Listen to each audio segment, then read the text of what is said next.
Welcome, traveler of time.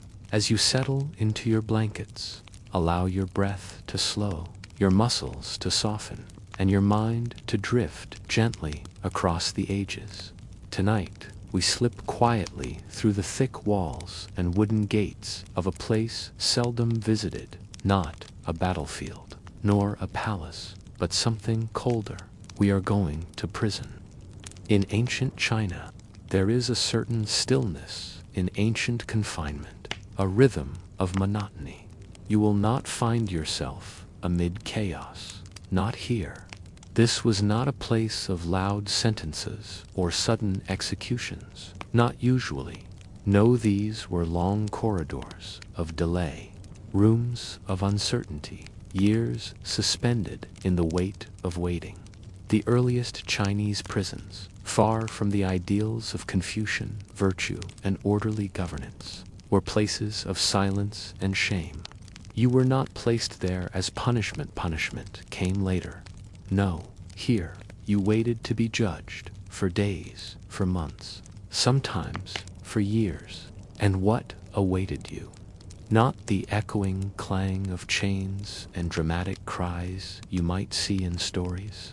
Instead, a long hush, the murmur of guards too tired to care, the soft patter of rats across stone, the occasional sound of footsteps that could mean food or sentencing. The air, thick with dampness and the scent of mold, mixed with human fear and fatigue. This is not the history of heroes or wars. This is the story of endurance, of isolation, of forgotten prisoners who survived without ever knowing if they would be remembered. In the hours to come, we will pass through 8 shadowed doors. Behind the first, we'll wake to the sounds of a miserable morning, shackled, cold, and uncertain if today is your last. Then we'll move through endless days where questions repeat, bowls are scraped clean by rats, and time is bent by boredom. Later, we'll feel the subtle cruelty of being overlooked by a new magistrate, and the bitter taste of freedom that follows when even your loved ones act like strangers. We'll brush the past through fragments left on bamboo slips, decipher beliefs long buried, and sit quietly beside elites sipping wine while they weigh your life like grain. So close your eyes or keep them open if sleep still waits. The candlelight of the past flickers gently.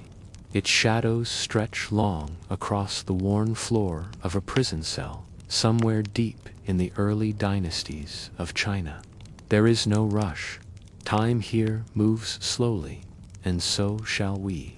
Let's begin. Imagine yourself lying flat against a hard surface, the chill of the stone platform pressing up through your skin as you hover between sleep and waking. There is no blanket, no mat, just your own body and the rough texture of the earth-worn stone beneath you, cracked and cool. You shift slightly, careful not to make too much noise. The wooden collar resting near your neck is light compared to some, though still a burden. Your wrists are loosely looped through an aging iron shackle. It doesn't hurt. Today your skin has thickened in the right places, but you remember the first morning, the ache, the unfamiliar weight, the way your arms throbbed in protest. That was weeks ago, perhaps longer. Time here is hard to track. There are no clocks, no bells, only footsteps and the faint glow of daylight when it comes. The air inside the cell is stale and damp, never quite warm, no matter the season. It smells faintly of mildew and mold, with a sour note underneath old sweat, unwashed bodies, wet straw that was never changed.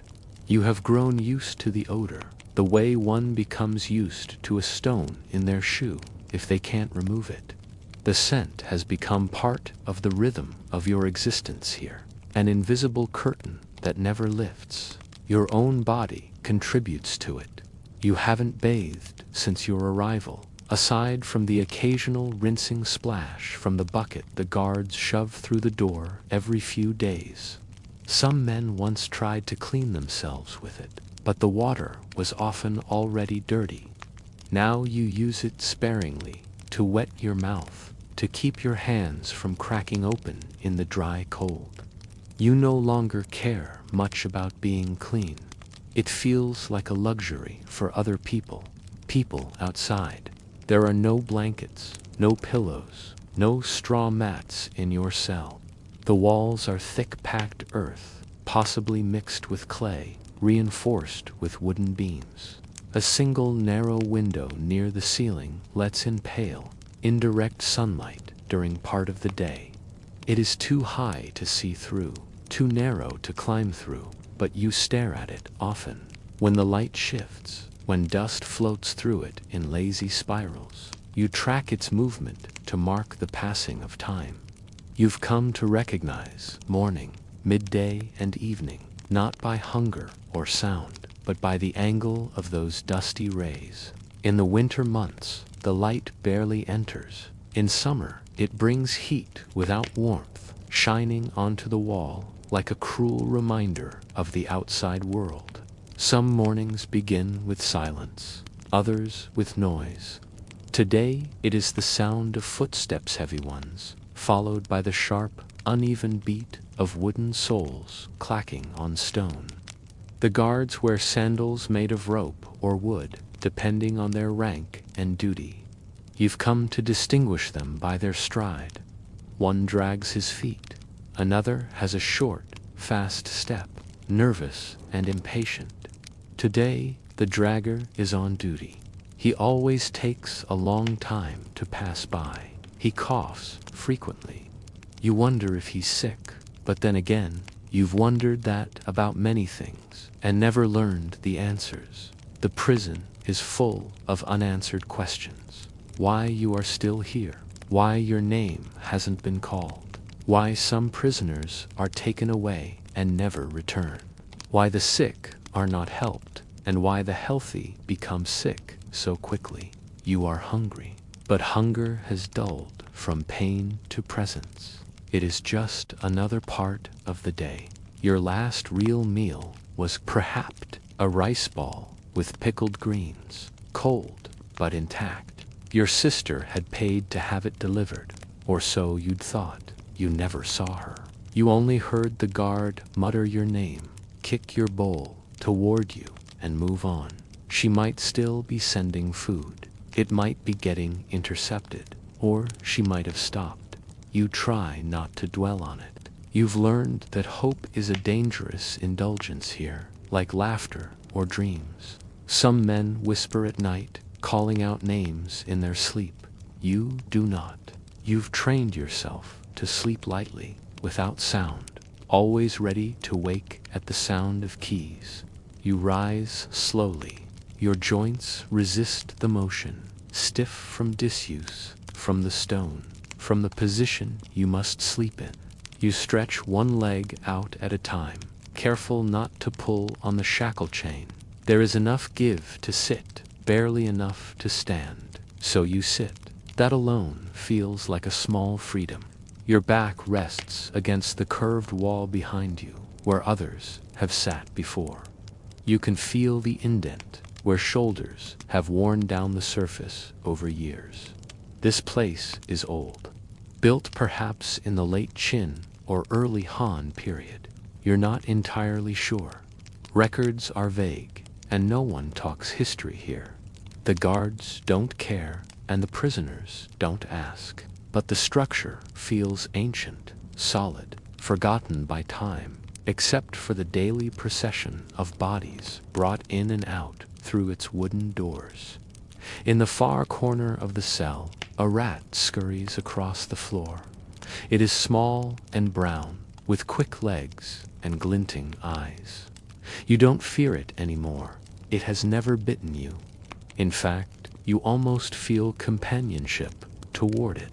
You've named it once, in your head, not out loud, never out loud. It comes for the same reason you move each morning to survive. It's here for scraps. a grain of rice, a crust of yam. Sometimes it chews at the straw that lines the next cell over. Sometimes it disappears for days. You miss it when it's gone. At least it gives you something to watch. Something that moves, breathes, exists beyond your own mind. You reach for your water bowl. It's still half full from yesterday. You drink a small sip, not much. You must ration it in case it's not replaced. You rinse your hands. They are cracked, with dirt embedded deep in the lines of your knuckles. One thumbnail is split. You bandaged it with a scrap of cloth weeks ago, but it fell off during sleep. Now it's just raw. You don't look at it too closely. You don't want to know if it's infected. There's nothing to be done if it is. In the distance, the sounds of the outer courtyard echo faintly. You hear a gate creak open, then a voice, loud, imperious, male, possibly a magistrate, possibly someone more important, not someone you'll see. Important men don't walk into holding cells. They stay outside in their clean robes, their high collars, their perfumed sleeves. They speak in clipped phrases and read from scrolls while sipping tea. You were once like them, maybe, or near them. You worked in the market, or perhaps served tea in one of their offices. You don't remember clearly anymore. The boundaries between your memories have blurred. They melt together like wax warmed too long. In the next cell over, you hear someone coughing, a wet, rasping sound. You've heard it before. It's a new voice, though. The last occupant of that cell died 3 weeks ago. He was quiet, sat with his back to the wall like you. One morning he didn't move. They took him out on a cart, the same cart they used to haul straw or waste. No ceremony, no ritual, just one less body to feed. You didn't know his name, he didn't know yours, but his absence made the silence even deeper. Sometimes you think you hear voices, your mother's, your child's, your old neighbor, calling out that it's time to eat. These aren't dreams. You're still awake when they come. You've stopped trying to answer them. You've stopped believing they're real. The mind plays tricks in darkness, in silence, in endless, shapeless time. Outside your cell, you hear the click of keys, a familiar sound. It draws your breath shallow, just for a moment. The key could be for you, or not. Probably not. You remain still, listening. A guard mutters something in dialect, followed by the scrape of a door opening. Not yours. A cell to down, a shout, a command, then footsteps, then silence again. Someone's been taken for questioning. You wonder what he's accused of. You wonder what he'll say. You wonder if he'll return. You lower your head. Let your thoughts drift. The hours will pass slowly, as they always do. You may hear another name called today, not yours. You may see another bowl pushed through the gap under your door, empty. You may sleep again, curled on the stone, hands tucked under your chest to keep warm. You may dream, or not. Morning fades, and still you wait. The light through the window has changed again. It is thinner now, more vertical, falling in a narrow stripe across the floor. Dust hangs in it like a silk curtain, rippling with invisible breezes. You've taken to watching these movements as though they were actors on a stage. There is nothing else to observe. No sunrises or trees, no birdsong, no bustle of daily life. Only this quiet room and the occasional dance of motes in the air. This stripe of light tells you it's likely late morning. It doesn't matter, not really. But here, even vague markers of time become precious. They tether you to the notion that the world is still moving beyond these walls. You shift again, drawing your knees up toward your chest. Your limbs complain, not sharply, more like a tired murmur, the ache of muscles unused. There is little opportunity to move here. Your cell is perhaps 2 paces across, perhaps 3. You've paced it before, when permitted to stand. Some days the guards let you stretch. Other days they do not. There is no rule to it, no schedule. It depends on their mood, on whether they've eaten, whether they've been scolded by their superiors. The petty cruelty of inconsistency is one of the hardest things to endure. Even punishment, if regular, could be adapted to. But unpredictability steals your sense of self. You become reactive, small, like a creature that flinches at the wind. A sound breaks the stillness. Footsteps again, but different this time, measured, slower. This is not a guard. You hold your breath. This is a kind of footfall you've come to dread. It is the step of an administrator, or worse, an assistant to the magistrate. These are the men who read scrolls aloud outside the cells, who summon names for trial, who make notes in ledgers that determine whether you live, wait longer, or disappear entirely. Sometimes they pause in front of a cell. Sometimes they knock. Sometimes they simply nod to a guard, and the chain is pulled. There is no pattern, no prelude. The process is smooth, silent, bureaucratic, and final. You listen. The steps pass your cell. Pause at the next. There is a murmur of voices. Someone is summoned. The name isn't familiar. Perhaps someone recently arrived. You hear movement, the sound of chains, a soft groan. Then footsteps again, receding. Now you exhale, slowly, cautiously. Not today. Then, not yet. It always does. There's a part of you that half hopes your name will be called, just to end the waiting. But another part recoils. Trial could mean exile, or hard labor, or even execution. And even if you're declared innocent, months or years may pass before release. Bureaucracy here is slow and often indifferent. When you were younger, you imagined prisons as loud places, men shouting, chains rattling, guards barking orders. But this place is quiet, monastically so. The quiet is oppressive, not peaceful. It presses down on you like a heavy curtain. Conversations are rare. Most prisoners do not speak unless spoken to, or they might simply grow annoyed. Annoyance leads to beatings. Not always, not everywhere, but sometimes. Enough to make you cautious. You learn, slowly, how to disappear while still breathing. How to shrink into your space. Take up no air, make no sound. You become a ghost of yourself, thin and almost translucent, like the light that filters through the window. You shift your gaze to the scratch marks on the wall near the corner. Notches someone before you had carved them, a prisoner like you. Lines spaced evenly. Perhaps they were counting days or seasons. You've added a few of your own in the early weeks, using a chipped piece of pottery you found lodged in the floor. But then you lost track. The next day you forgot altogether. The rhythm was broken, so you stopped.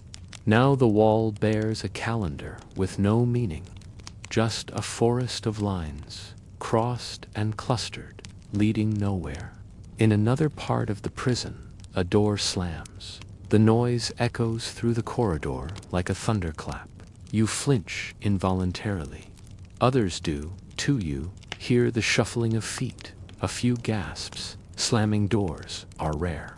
When they happen, they usually signal something significant, a verdict, an arrival, a death, or simply a guard's anger taken out on the doorframe.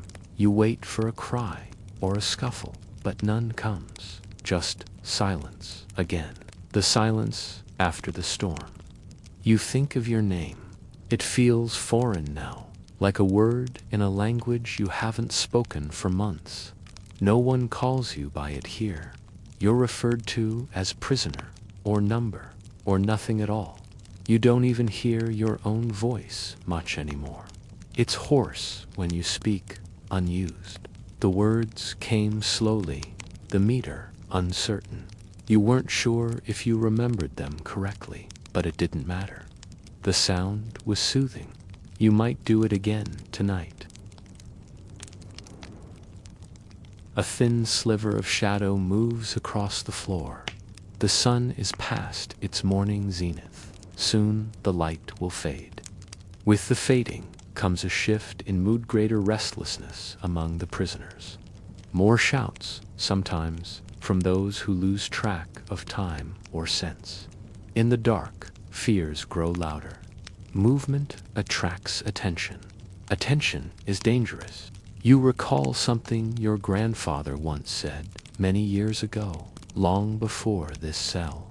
The loudest men die first. He meant it metaphorically, perhaps, in the world of officials, merchants, scholars. But it's true here too, in a more literal way. Those who shout for justice, who scream their innocence, who curse the guards, they vanish, not immediately, but eventually. You learned that lesson early. Quiet means survival. Now and then, when the cell is very still, you study the ceiling. Its beams are old, rough-hewn, coated with soot and cobwebs. There's a crack near one corner where small insects crawl. You once watched a beetle navigate the same crack for half an hour. It walked the full length of the beam, turned, and retraced its steps. A task. You envied that. A scraping noise. You freeze. A bowl is being pushed through the gap at the bottom of your door. Food or water. You reach for it cautiously. It contains a smear of rice, barely a mouthful, and a lump of something starchy, perhaps turnip or spoiled yam. The smell is faintly sour, but you eat it anyway. Slowly. Chewing is hard, but you do it deliberately, letting the motion fill the time, letting the taste, bland as it is, anchor you to your body. To now, the day dims further. The footsteps you feared in the morning now fade into distance. They will not return tonight. You've made it through another cycle, not out, not judged, but still here, still breathing, still waiting. As darkness falls fully across the cell, you lie down again on the stone platform. You shift into the least uncomfortable position, hands curled loosely against your chest. Your eyes close slowly, not because you feel safe, but because your body is simply too tired to resist. Outside, somewhere in the prison complex, a bell rings, not for you. But its sound is soft, round, and fading. It marks the end of another miserable morning. The morning gives way to midday in the most indistinct of ways. No bell tolls the hour, no meal marks the shift. Only the change in the slant of light and the deeper quiet that fills the corridor. By now, those summoned for questioning have returned or not. Some are carried back. Others walk slowly, heads lowered, lips cracked from silence. Sometimes they speak. Sometimes they lie down and never get up again. You've seen it. The days blur. Inside your cell, time is not counted in hours or even days, but in movements. The rat makes its rounds again, slipping through a crack in the wall, nose twitching as it surveys the floor. You toss it a grain from your last meal, more from habit than generosity. It darts forward, grabs it, and disappears. Its rhythm, oddly, comforts you. You've named it again, though only in your head. Small brother, it returns at predictable times, far more reliable than the guards. The interrogation chamber is not what people imagine. There are no torches, no screams. just cold questions, and a man who doesn't lift his eyes from the bamboo slips he reads from. If you are called their end, you have been, though not in many weeks. It begins with the clank of the key, then the harsh tug of your collar, and the long walk. You remember the walk clearly. Each step echoed in the corridor like a whisper, too soft to be threatening, too steady to be ignored. The room itself is plain. Wooden beams hold up the ceiling, stained dark from smoke or time. A single table stands near the center, with a cushion behind it for the magistrate's assistant. You are made to kneel on a thin mat that offers no comfort. Your hands are placed on a plank, palms up. The assistant asks questions in a voice too calm to be angry, too soft to feel merciful. What was your involvement? Who else was present?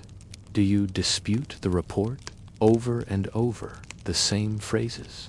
He doesn't listen to the answer. He records it. Your voice feels distant as you speak. You're not sure if he hears it. You're not sure if you care. In your earlier sessions, you protested. You said you didn't know that there was a mistake, that you were a traitor, a clerk, a neighbor passing by, that the dispute had nothing to do with you. But the more you explained, the more the assistant looked disinterested. It wasn't about your answers. It was about filling scrolls, about ticking boxes. Once you understood that, you stopped offering new details. You just answered the same way each time. No, I don't know. I wasn't there. Eventually, even those words began to feel pointless. There's no torture, not officially, not in your case. Not yet. But the hours of kneeling on cold stone, the days spent waiting in dampness, the grinding repetition of questions, all of it wears at you like water on rock. The magistrate only attends the final hearing. The rest is handled by scribes, assistants, and lower officials. They pass your statements up the chain, perhaps distorted, perhaps not. It doesn't matter. No one returns with questions, only decisions. You've overheard stories from other prisoners during the water bucket runs brief. Whispered moments when two cells are attended in sequence and one dares to speak across the gap. One man said he was kept in interrogation for 3 straight days, not allowed to sleep. His answers written in a ledger stained with old wine. Another claimed he bribed the assistant with a silver buckle from his sandal and was given a lighter sentence. A third never returned from questioning. His cell remains empty now, the door slightly ajar, as if inviting the next occupant. When you're not being questioned, there is nothing. No duties, no routines. You pass the hours with whatever your mind can provide. You recite poetry from memory. You trace lines in the dust with your fingernail. You recall every step of a path from your old neighborhood, mapping each stone and tree in your imagination. The mind becomes your only space. It must be tended like a garden, or else it wilts. Scrolls sometimes appear, not for you, but for those who can read and have the status or connections to request them. A merchant across the corridor was given a Confucian text, worn and faint. He read it aloud for hours in a flat, droning voice. You listened not to the content, but to the sound. It was like wind through leaves, comforting, repetitive. Eventually, the guards took the scroll back, said it was borrowed too long. The merchant said nothing, just sat in silence again. Some prisoners are given nothing, not even a scrap of paper. For them, days are longer. The walls press closer. You've seen their faces change. They begin to talk to no one. They carve symbols into the floor. They stop responding when spoken to. The prison does not care. There is no physician, no counselor, only the wooden door. the straw bucket, the cold bowl of rice. If your mind breaks, it breaks quietly, and the guards prefer it that way. When the scroll readers are silent, you fill the space with your own stories. You reconstruct memories, frame by frame. A birthday, a festival, the scent of incense burning in the family shrine, the way your grandmother's robe rustled when she walked. You remember the taste of duck soup, thick with ginger, on a winter's day. You remember the sound of your father sharpening a blade, the slow rhythmic scrape of stone on steel. These recollections have become more vivid than your surroundings. You cling to them like floating wood in a wide river. Without them, the current would pull you under. The endless days are not painful in the physical sense, but they are corrosive. They wear down your certainty. You begin to doubt your innocence. Perhaps you did miscount the coins. Perhaps you were standing too close when the theft occurred. Perhaps your silence was seen as defiance. The system does not explain itself. It waits, and in that waiting, your mind begins to fold inward. The rat returns again. This time it brings a companion. You watch them from your corner, their movements delicate, precise. You feel a strange affection for them. They are alive. They are surviving. And that, in this place, is a kind of kinship. The light through the window begins to fade. Another day, indistinguishable from the one before it, slips quietly into evening. You remain in your corner, watching dust settle, heart beating slowly, mind tracing patterns in the air. The questions will come again, perhaps tomorrow, perhaps never, but tonight there is only quiet, and the quiet has become a language of its own. Night in the prison does not fall suddenly. It eases in gradually, dimming the already faint light that slips through the narrow opening above. You watch as the final patch of brightness fades into soft gray, and then into something deeper color you've come to recognize, not as black, but as the familiar shade of prison dark. Not full darkness, but close enough. You learn the difference between dim and nearly invisible, between shadow and silence. At night, even the smallest light would be a miracle. But there are no lanterns here, no candles, no fires. Darkness is easier to manage than the cost of illumination. The rats become bolder once the light is gone. They know the rhythm of the place better than you do. You hear them now, moving in the corners, rustling the dry husks of old rice, sniffing along the stones. One of them makes a soft clicking noise as it chews on something, perhaps a grain dropped from your last meal, or a crust of root vegetable so shriveled it might as well be bark. You don't mind them anymore. At least they are company. They don't ask questions. They don't speak in accusations or half-truths. They come and go as they please. You almost envy them. Your meals are consistent in their inconsistency. A bowl of white rice, often cold, sometimes half-filled, sometimes nearly empty. On rare days, it arrives with a scrap of pickled greens or the corner of a fried cake, stale and chewy. But mostly, it is rice-sticky, clumped, bland. The guards don't care whether it's enough. You've learned to eat slowly, to make each grain last longer than it should. Hunger is a companion now, not aggressive, just ever-present, like the wind outside the cell, always waiting just beyond your senses. You sometimes imagine the rice as a measure of time, one grain for each moment past, one handful for a memory. You've developed quiet rituals, separating the unbroken grains from the broken ones, eating clockwise around the bowl, always leaving the last bite uneaten until your thirst is satisfied. These patterns give you structure. The world outside may have clocks and calendars, but here You have only your methods. They become sacred in their repetition. Their predictability is a balm. When scrolls arrive, they are never new, always yellowed, faded, sometimes patched. Bamboo slips, tied with fraying cords, or crumbling paper marked in old ink. They come only to those who request them and have the literacy to use them.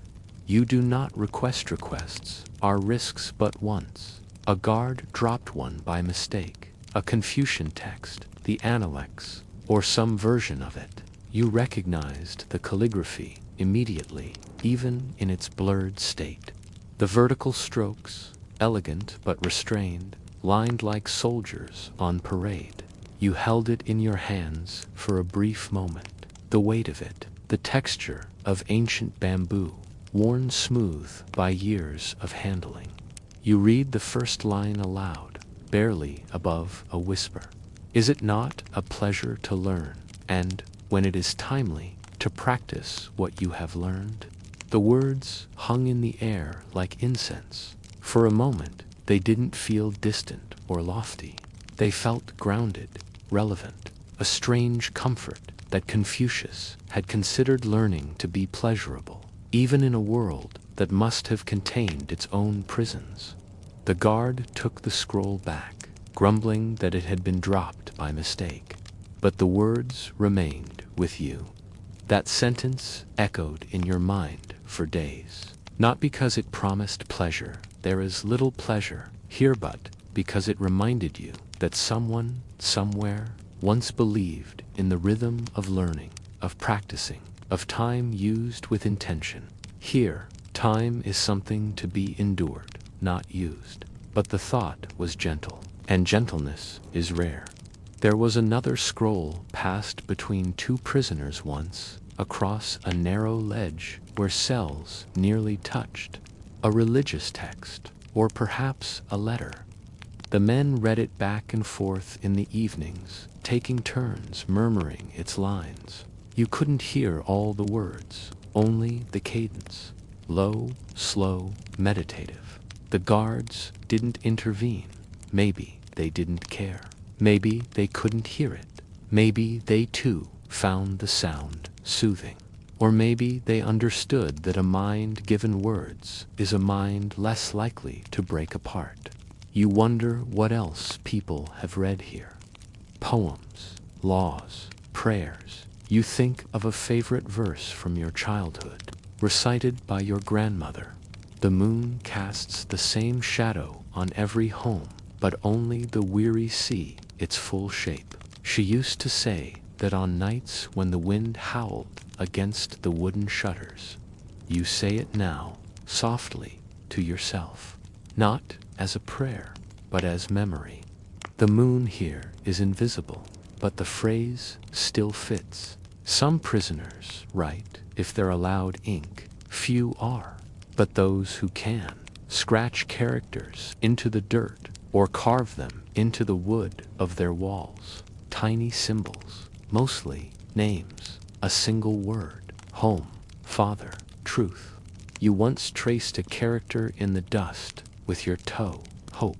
Then you erased it, not because you stopped hoping, but because the sight of it made you ache too much. Hope is easier to carry when it's not looked at directly. You've heard tales of men composing entire treatises in their heads during imprisonment histories, legal arguments, prayers. When they left, they wrote them down in full, line by line, from memory. You wonder if you could do that. You try, sometimes, build a story, repeat it silently each day, revise a sentence or two. You've invented characters. Now, a farmer accused of stealing grain, a magistrate who finds proof of innocence, a daughter who waits beside the prison wall for her father's name to be cleared. You repeat their tale each day. Sometimes you forget parts. Sometimes the story changes, but it comforts you. In this world of erasure, invention becomes a kind of resistance. Once, during a storm, lightning struck near the prison. You remember the brightness, sudden and full, flashing through the tiny window like a divine interruption. For one moment, everything was illuminated: the walls, the cracks, the spiderwebs, your own filthy hands. Then came the thunder, and then darkness again. But in that second, the world felt real, whole. You remembered that beyond the walls there was a sky, and a storm, and things vast and ungoverned. You slept better that night, strangely, as if the gods had remembered you. And so the days pass, not quickly, not slowly, just each one blending into the next, like brushstrokes on a scroll left in the rain. Time, here, is no longer forward-moving. It pools and spreads. Some men lose themselves in it. You try not to. You keep to your rituals: rice, water, whispered verses, imagined stories. You track the rat's visits. You listen for the merchant who hums a lullaby each night, thinking no one hears him. You press your palm to the stone floor and let its coolness anchor you. Outside your cell, the footsteps resume. Someone is being summoned. A name you don't know. A door creaks open. Chains rattle. Then quiet again. Always, it returns to quiet. You lie down on the stone bench. Your bones ache faintly, but you're used to that. You close your eyes and recite the Confucian line once more. Not because you expect pleasure, but because it reminds you that even here, in this place of endless waiting, there can still be rhythm, there can still be practice, and there can still be thought. There is no announcement, no scroll nailed to the outer gate, no sound of drums or formal procession. Yet somehow, you know something is different. It begins not with fanfare, but with the rhythm of the guards' steps.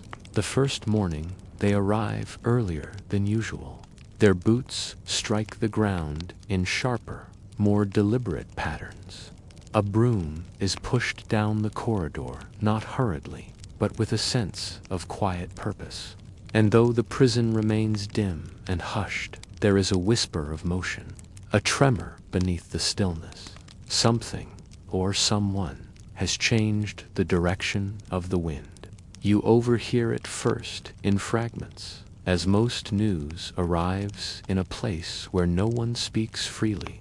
Two guards, standing just beyond your door, speak in hushed tones, voices wrapped in boredom, but laced with a hint of caution. He's young, one says, walks like he's on a stage. The other snorts quietly, too eager, wants to leave a mark. They all do, at first, then silence again. Only the click of boots on stone, and the sound of a heavy door closing somewhere deeper in the complex. The truth spreads without anyone directly confirming it. There is a new magistrate, and unlike the last, who was said to be old and tired and mostly absent, this one is present, ambitious, perhaps, reform-minded, or so the murmurs say, a man with ideas, with plans, with the authority to reopen old cases, to question old judgments, to see what has been forgotten. The idea alone is enough to ripple through the stone corridors like warm water. And with that ripple comes a subtle shift in posture, in hope. You sit up straighter in your cell. You listen more intently when footsteps echo past your door. You begin to count how many names are called each day. First it is 2, then 4, then 8. Men are removed from their cells, often without warning. Some are gone for hours. Others return within the span of a meal. A few do not come back at all. In a place where time is static, and every day identical to the last, this disruption is profound. It changes the atmosphere in ways that are hard to explain but deeply felt.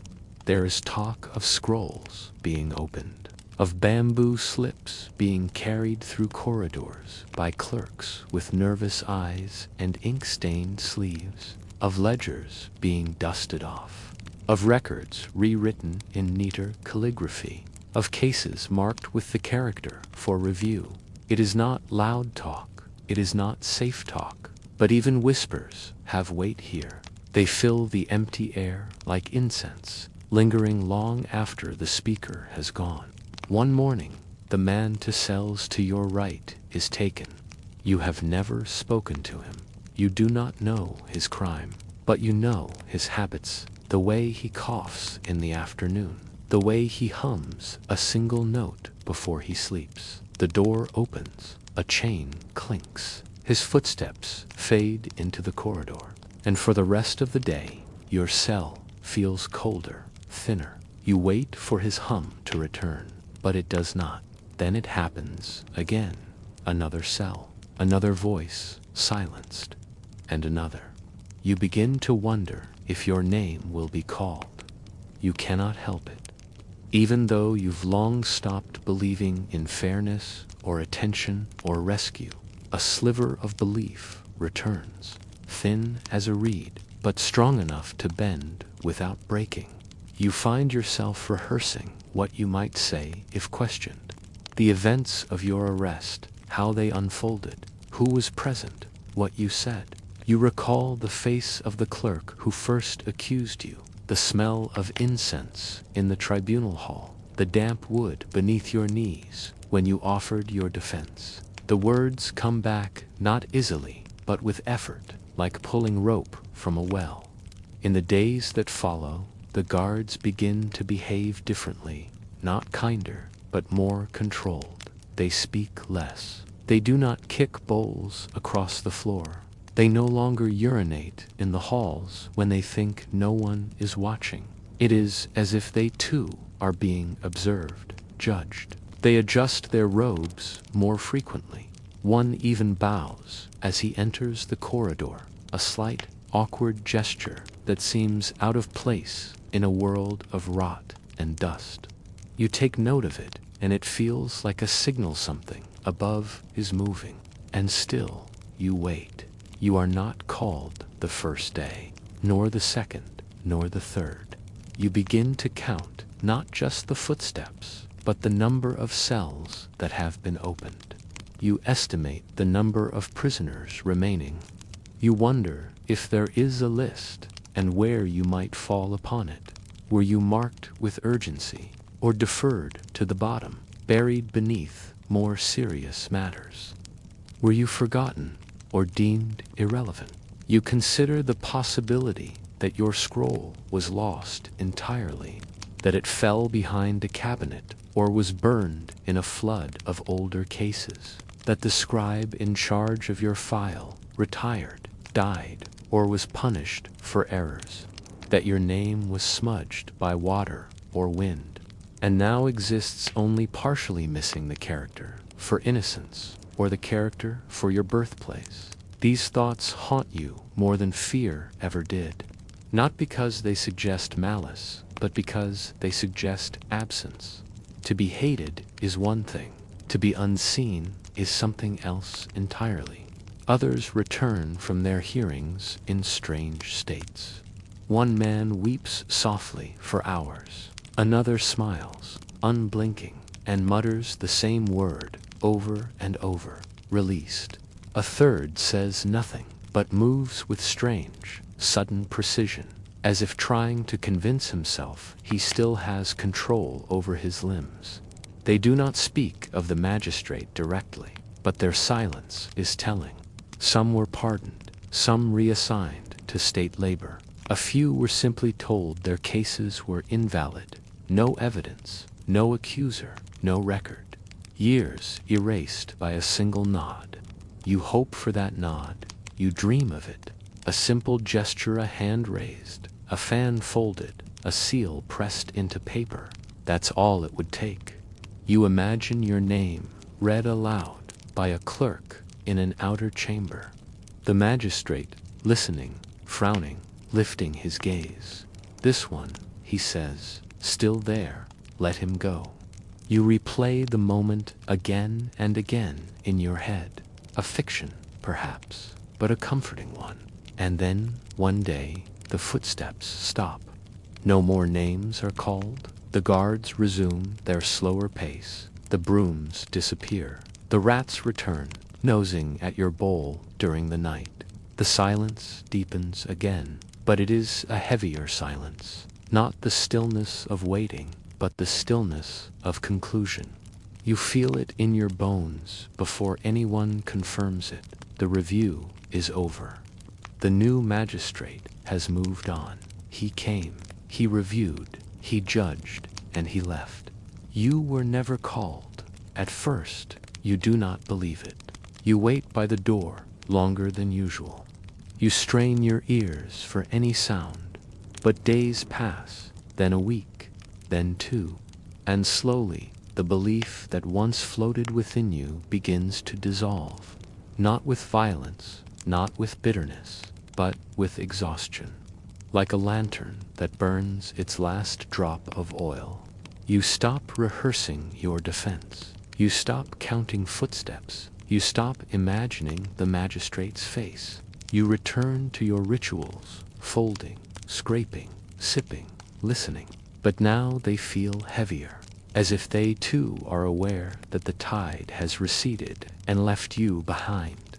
Even the rat, sure silent companion, seems to approach you more warily now, as if uncertain whether you are still fully alive. The men who remain do not speak of the review, not out of pain, but out of practicality. What's past is past. There is no sense in mourning something that was never yours. They return to their corners, to their quiet battles with sleep and memory and time. You join them not as one who is defeated, but as one who has remembered the rules of the world. Hope was an interruption. Silence is the natural state. You wonder if your family knows, if they heard that a new magistrate was reviewing cases, if they waited at a gate somewhere, hoping to see your face again, or if they, too, have turned the page. Perhaps your name has become a cautionary tale, a faded photograph, a prayer spoken less often with each passing season. You don't resent them. Time changes everyone. You've changed too.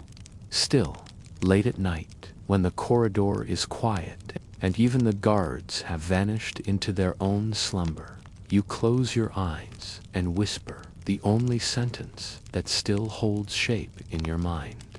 I was here and I waited. You hear the change not in what's said, but in what no longer happens. For 2 weeks, your world had been broken open, quietly, subtly, but undeniably.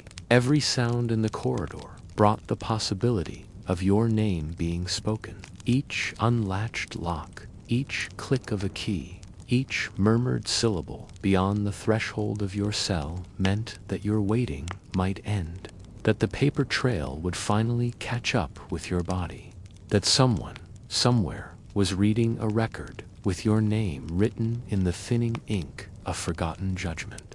But now it is quiet again. Not the anxious silence of expectation, but the dense and final kind. The stillness that follows a closed door. You know it in your bones, just as a bird knows when the wind is about to shift, just as an old man can feel the coming rain in his knees. Something has ended, something that passed you by. And in that knowledge, a new weight settles over you. Not. You sit up on your bench, spine curved, hands loose in your lap. Your wrists are marked with soft calluses where the iron once rubbed. You rub them absently now, though your shackles were loosened days ago, perhaps as a courtesy during the review that never reached you. You remember how the metal clattered when it was unfastened. You almost wept, not because of the pain, but because the act suggested movement, progress, a possible beginning of an end. But the chains are gone, and you are still here. In the cell across the corridor, the man who used to cough during the night no longer does. They took him out during the final days of the magistrate's review, and he did not return. You wonder if he was judged, pardoned, sent to exile, or quietly buried beneath the prison yard. His absence is not noted aloud. That, at least, is a certainty. Your own presence, in contrast, feels increasingly like a suggestion, a habit, something even the prison has stopped acknowledging. No one speaks of the review anymore. Guards have resumed their slow, casual patrols. I chews bitter plum seeds between his teeth, spitting the husks onto the floor as he walks. Another yawns loudly during his rounds. There are no more scrolls to deliver, no more chains to fasten or unfasten. The cleaning stopped the day the magistrate departed. The broom has disappeared. Dust collects again in the corners of the hall. The rats have returned to their usual roots, bold once more in the absence of new authority. Even they seem relieved. The prison has remembered how to forget. You try to piece together a reason, some logic. Were your records misplaced? Were your charges too minor, too complicated? Was your case deemed unresolvable and therefore untouched? Or did someone in a distant chamber simply frown at the bamboo slip, murmur later, and set it aside, never to return? You imagine the scrawl curled, yellowing, caught beneath a stone weight on a magistrate's desk, or lost behind a shelf. Your name scrawled in formal ink, now smudged. One more character among thousands. One more record no one opens. You begin to speak less, not by choice, but by erosion. Words fade from your lips, not because you've forgotten them, but because they no longer feel useful. When you speak, it's a whisper, sometimes a line of verse, recited into the stillness. You had read it once on a scrap of paper slipped beneath a guard's sleeve. 3 characters, quick and efficient. Case deferred. You repeat it again. It becomes a mantra, a sentence that explains nothing but fills the emptiness like fog. You've come to believe the cell itself remembers. Its walls seem aware of your prolonged stay. There's a patch in the far corner where the stone has become discolored, perhaps, from your breath, or the way your foot rests there as you sleep. The wooden door creaks now, even when no one touches it. You never noticed before, but now you feel it with every movement. The place is shaped to you, as though you were meant to remain here, as though the cell has grown around you like bark around a trapped nail. Sometimes you press your ear to the wall and listen, not for voices, those are rare now, but for signs of life. The sound of someone scratching at a mat, the groan of a man turning in his sleep, the distant shuffle of a guard's sandals on stone. You count it. 1, 2, 3, until you forget your counting and drift into something between sleep and silence. There is a ritual now, born not of law, but of survival. Each morning you rise and sit with your back to the wall. You check the corner for signs of insects. You wipe the rim of your water bowl with your sleeve, but you wait anyway. And in that waiting, you begin to imagine the magistrate. You give him a name, though you don't know his real one. You call him he of the fan, because someone once said he carries a folded fan of ivory, carved with justice, proverbs. And just like that, the moment passes. You're not angry, not anymore. Anger requires fuel, and fuel is scarce. What you feel is harder to name. It is a coolness that wraps around the heart, a slow drift away from belief. If it still means anything to anyone besides you, you think of your mother. Her voice comes to you in the early hours before dawn. She used to tell you stories of a judge so fair that even the dead lined up for his rulings. He listened to ghosts, she would say, smiling as she stirred rice porridge. He judged bones and shadows. You wonder if you've become one of those shadows, an echo, drifting between lives, waiting to be seen. The scroll you imagined, writing your own version of events. Your own defense remains unfinished in your mind. You cannot decide how to begin. I was present, but not involved. I was accused, but not heard. I was waiting, and no one came. You start repeating small tasks with precision. You clean your bowl 3 times a day, even when it's empty. You fold and refold your garment at night, smoothing the wrinkles with care. You trace a square into the dust with your finger, 4 equal lines, always the same size, always the same shape. It gives you control. In a place without decision, control is its own kind of freedom. The act says, I am here. I am still capable of choosing something. The birds begin to return outside. You hear them in the morning. They chirp and trill, heedless of the prison's rhythms. Their sounds filter down through the vents and cracks, brushing the air like fingers on silk.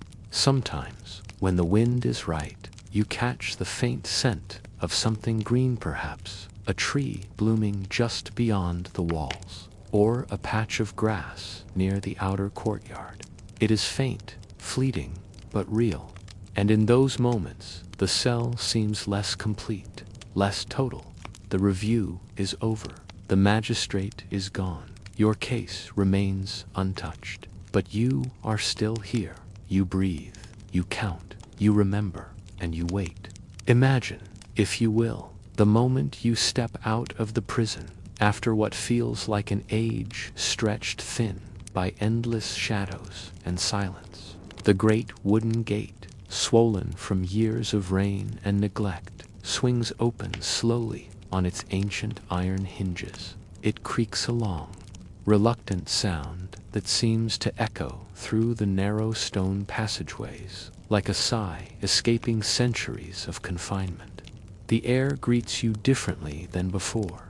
It is cooler, fresher, infused with the distant scent of pine and damp earth from beyond the city walls, mingled faintly with the smoky aroma of cooking fires, stirring to life in the early morning.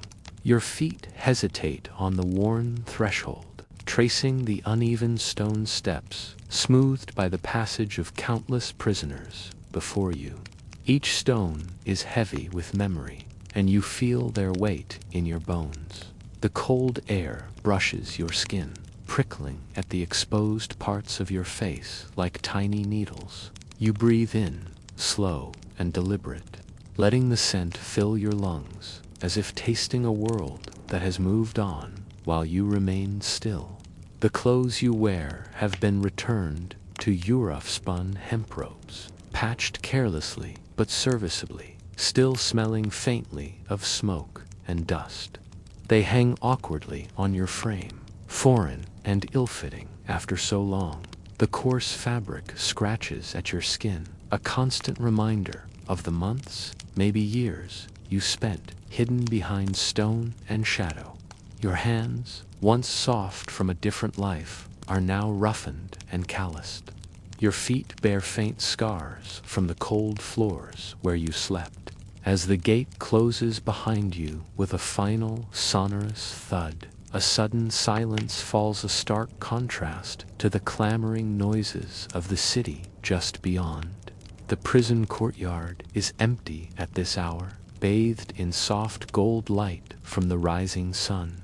The walls around you are tall, stained with rain and time, and the air here is thick with the lingering scent of damp stone and the faint musk of old sweat. You notice the small details, the cracked mortar between bricks, the brittle leaves caught in corners, the delicate spider webs glistening with morning dew. You take a step forward, then another. The world outside beckons, but it feels like a stranger. The cobbled streets are unfamiliar, winding in ways your memory struggles to follow. Low roofs with dark tiles lean over narrow alleys that twist like ribbons of shadow and sunlight. Early vendors set up their stalls, shouting softly to one another as they arrange baskets of fruit and piles of vegetables, the smell of fresh herbs mingling with the tempts of fish from the nearby market. The sounds are almost overwhelming.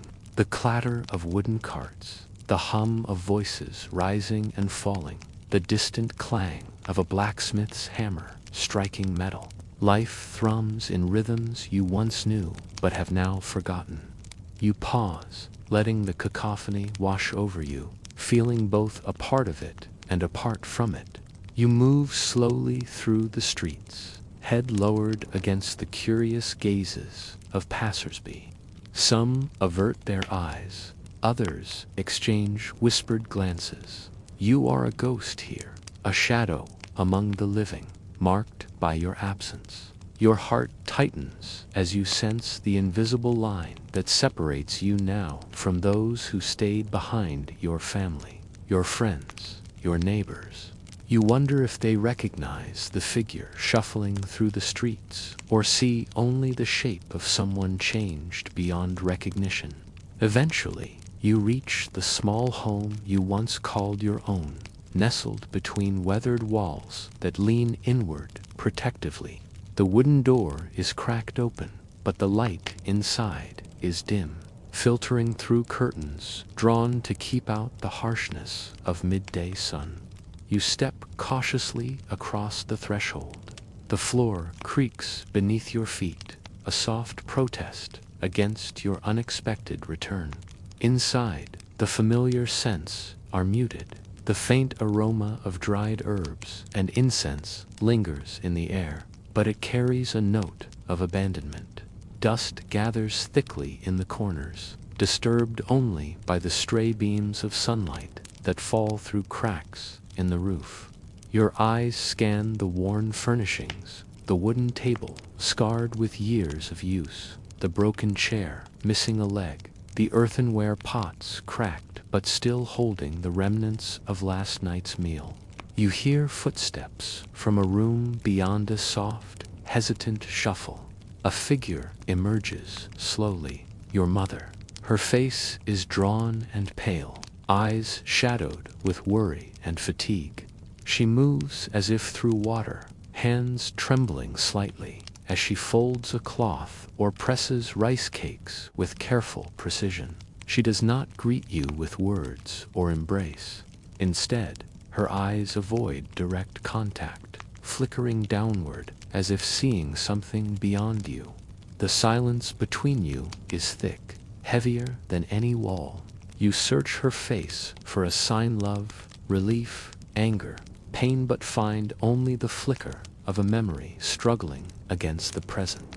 Her lips part, but no words come. The quiet stretches, uncomfortable and unyielding. You glance toward your siblings, who linger in the corners or behind half-closed doors. Their smiles are tight and hesitant, their words clipped and cautious.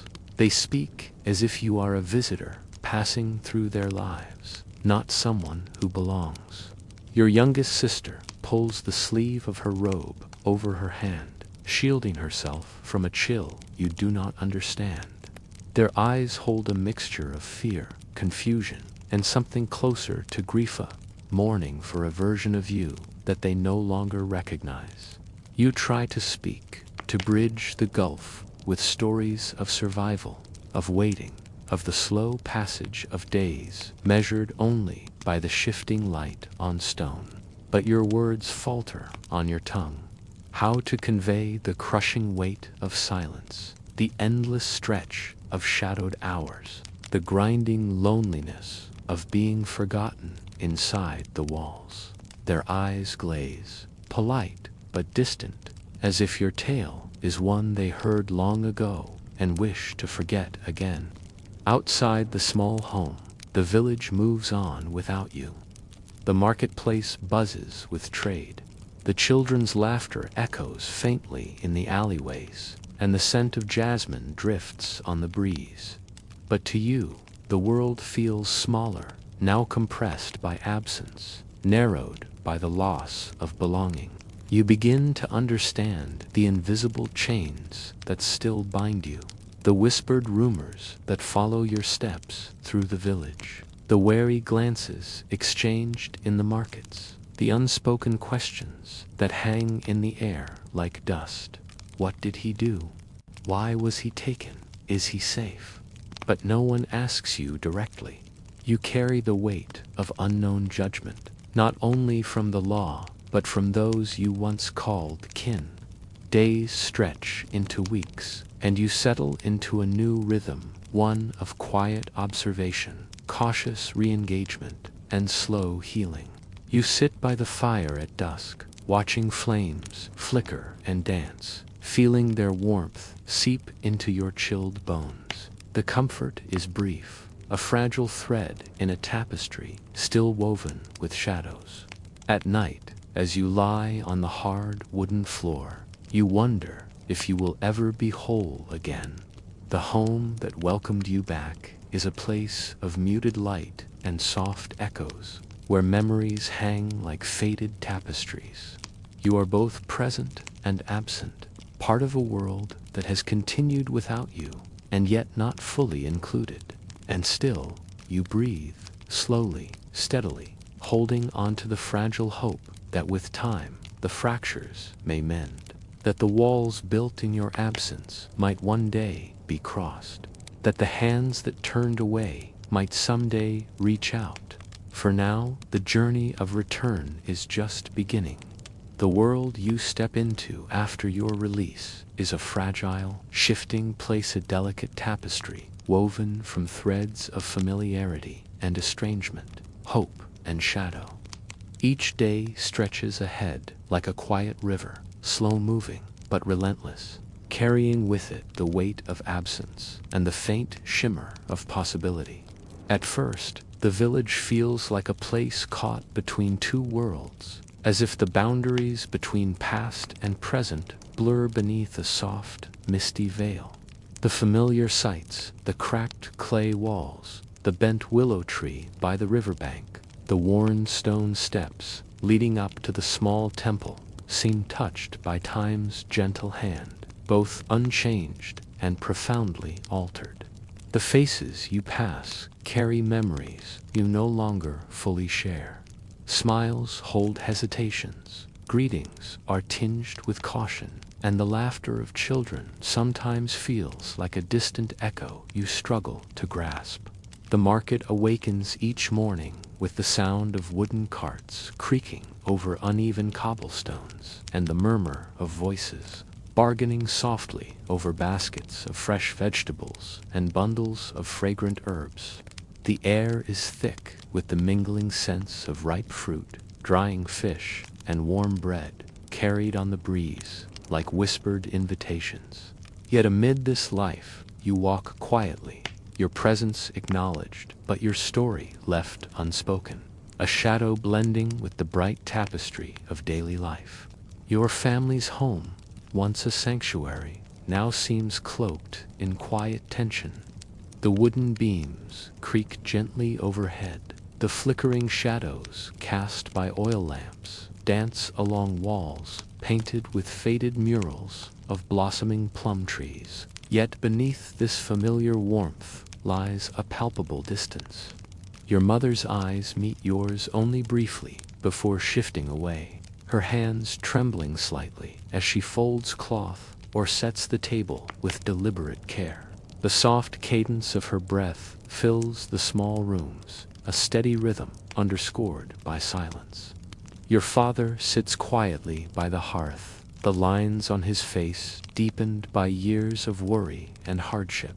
His gaze drifts away when you speak, settling instead on the flickering flames that cast a golden glow over his weathered hands. Your siblings move around you with practiced ease, their smiles polite but reserved, their voices gentle but distant. Your youngest sister hides behind a curtain of hair and shies away when you attempt to meet her gaze, pulling her robe tighter around her like a shield against the unfamiliar. In the evenings, the air inside the home carries the faint scent of incense, mingled with the earthy aroma of drying herbs hung from the rafters. The shadows grow longer, stretching across the wooden floorboards, and you find yourself sitting by the firelight, its warmth soothing but insufficient to fill the growing void. You watch the flames flicker and dance, tracing their unpredictable patterns and allowing their quiet energy to wash over you like a gentle lullaby. Your words falter when you try to recount your time behind the prison walls. The endless days marked only by shifting shadows, the cold stone pressing in from all sides, the slow erosion of hope wrapped in silence. You speak softly, carefully choosing each phrase, but your family listens with polite attentiveness rather than understanding. The chasm between your experience and their world feels vast and unbridgeable. Outside, the village carries on, oblivious or indifferent to your return. Children play by the riverbank, their laughter bright and carefree, while elders sit beneath ginkgo trees, sharing stories and advice in low tones. The scent of fresh jasmine drifts through the narrow streets, mingling with the distant call of temple bells that toll the passing hours. Yet, you move through these moments as a silent observer, disconnected from the vibrant life that pulses all around you. At night, sleep is elusive. You lie on a thin mat, the rough weave pressing against your skin, and gaze up at the wooden beams overhead. The quiet hum of the village night crickets chirping, the rustle of leaves stirred by a gentle breeze. The distant barking of a dog forms a soft chorus around you. Your mind drifts to memories of the prison, the faint glow of lantern light slipping through barred windows, the scratching of bamboo slips as scribes recorded endless names, the steady drip of water echoing through cold halls.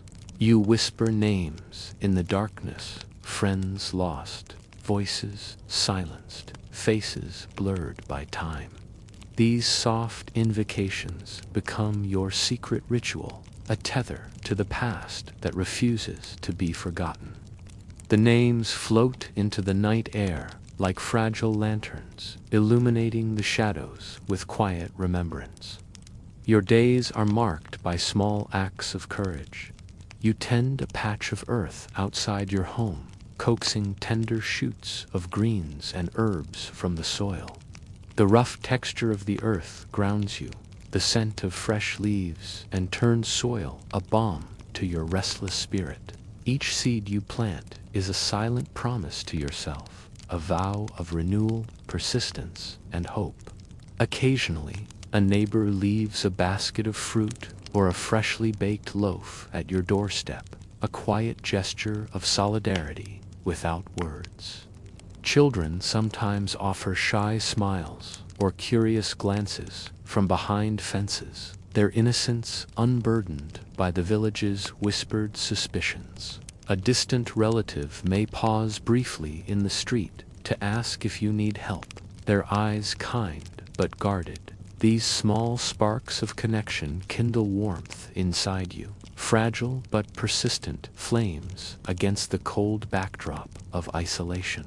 You find comfort in routine, rising early to greet the dawn, watching the sun spread its golden light over mist-laden fields, listening to the soft murmur of river water as it weaves its way through reeds and stones. Nature's rhythms become a gentle anchor, steady and unchanging, amid the turbulence of your return. Even as you rebuild your life piece by piece, the weight of absence lingers.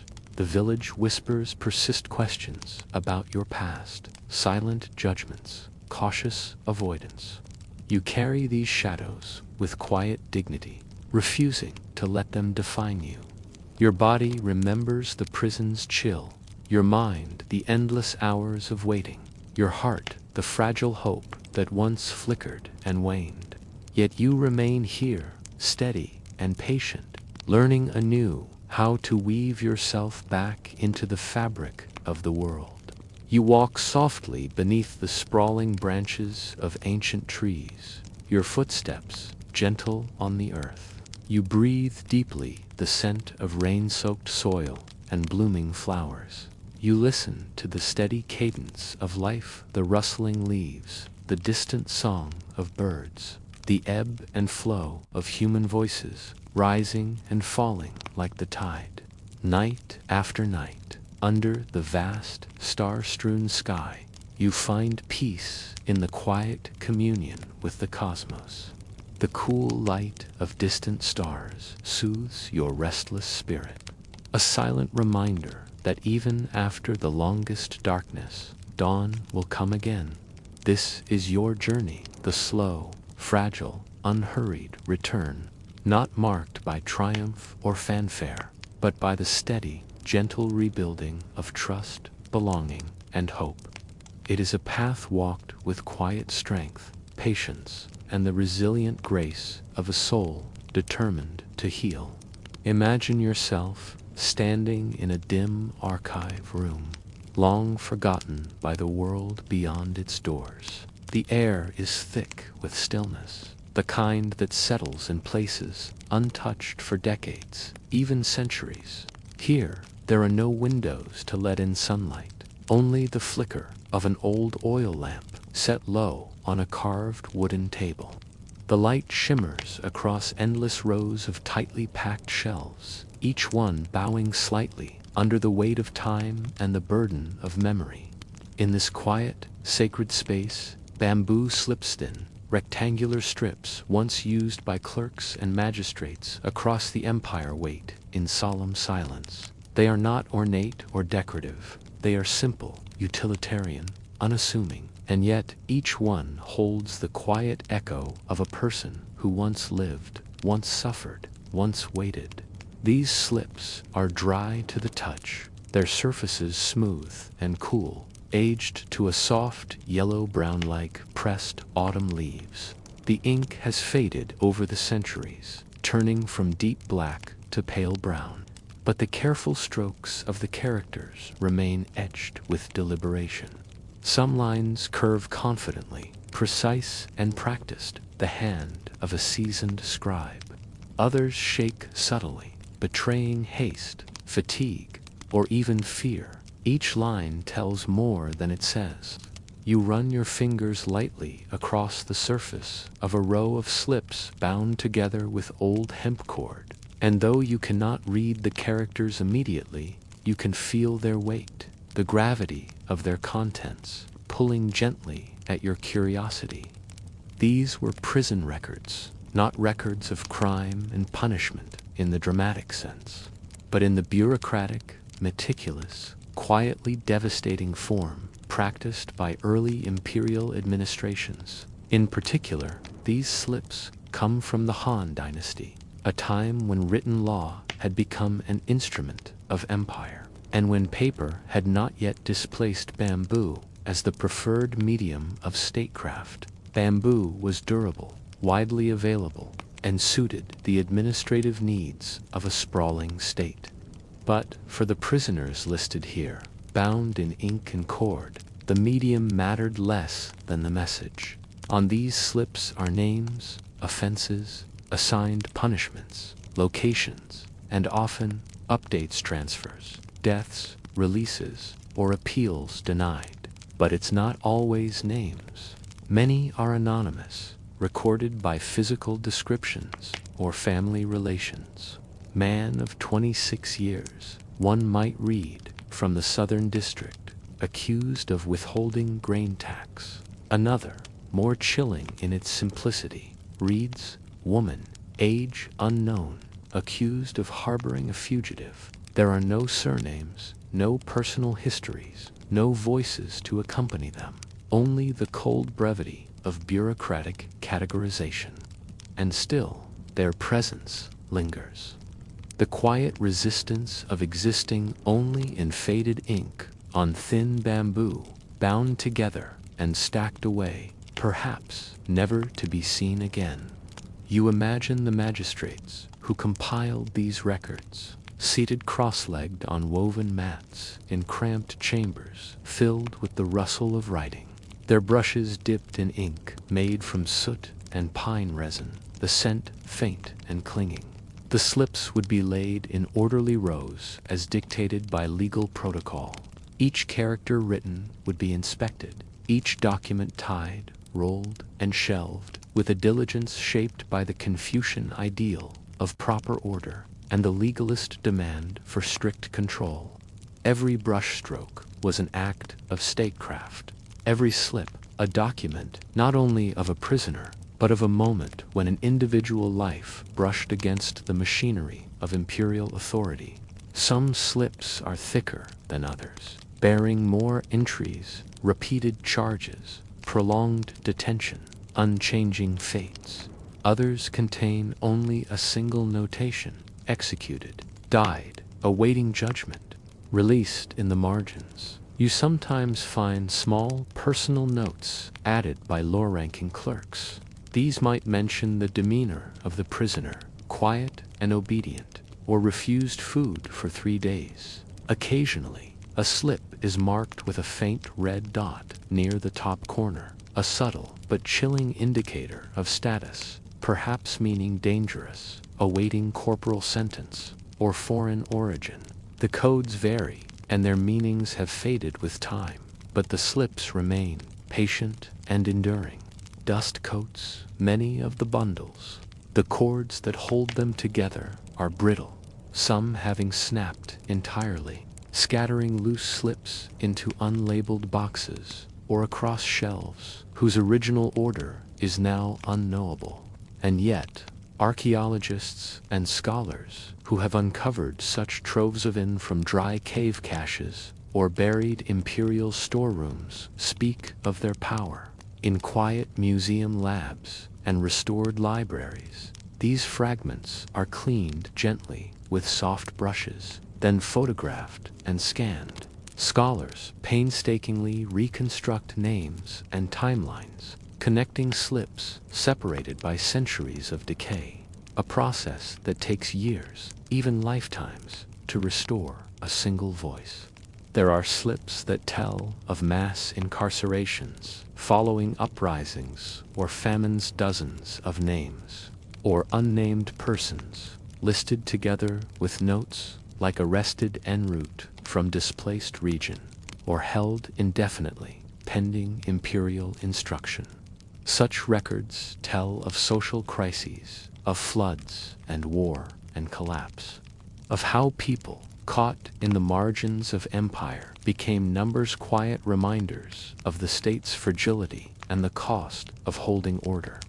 Others document prison logistics, how much rice was distributed to inmates in a given month, how many pairs of shackles were needed, the repairs required for crumbling prison walls after the rainy season. These are not thrilling stories, but they are real, and they were once urgent. You pause before a bundle dated to the reign of Emperor Wu of Han. Here, the slips are slightly warped from humidity, but still legible.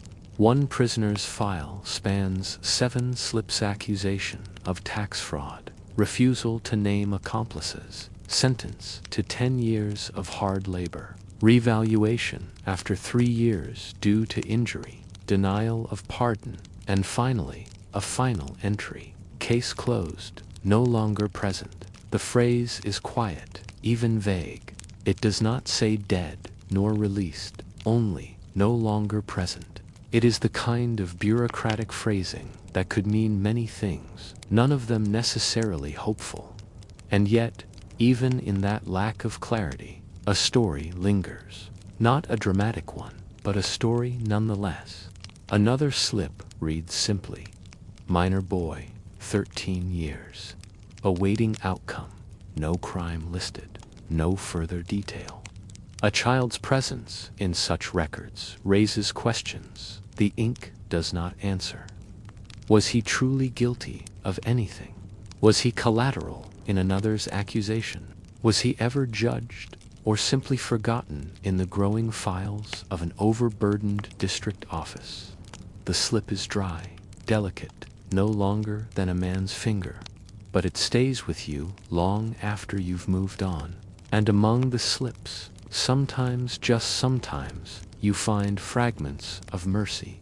A magistrate who granted early release due to age or infirmity. A case dismissed for lack of evidence. A note penned by a jail clerk recording the return of a prisoner's personal item to his surviving family. A single sentence buried deep in a column of administrative lines. Family did not return to claim the heartbreak of that sentence is immediate, even centuries later. A life ended, and no one came. These slips were not meant to be read aloud. They were not stories, not in the way stories are usually told. They are the dry, structured residue of lives pushed to the edge of society and quietly written down, but they are history nonetheless. A history not of generals or scholars or emperors, but of the invisible multitude who passed through the prison gates and left behind only the faintest trace. Imagine how many voices were never recorded at all, those who died before processing, those erased by bribes or administrative errors, those whose gender or status meant they were never properly counted.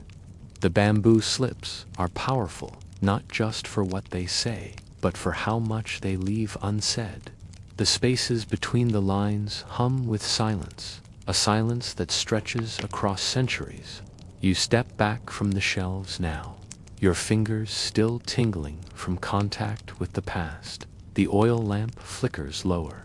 Dust swirls faintly in the light, as if stirred by your thoughts. These slips will return to stillness, their ink continuing to fade, their cords to fray, but they remain witnesses to forgotten lives, quiet as breath, waiting patiently for someone to read them again.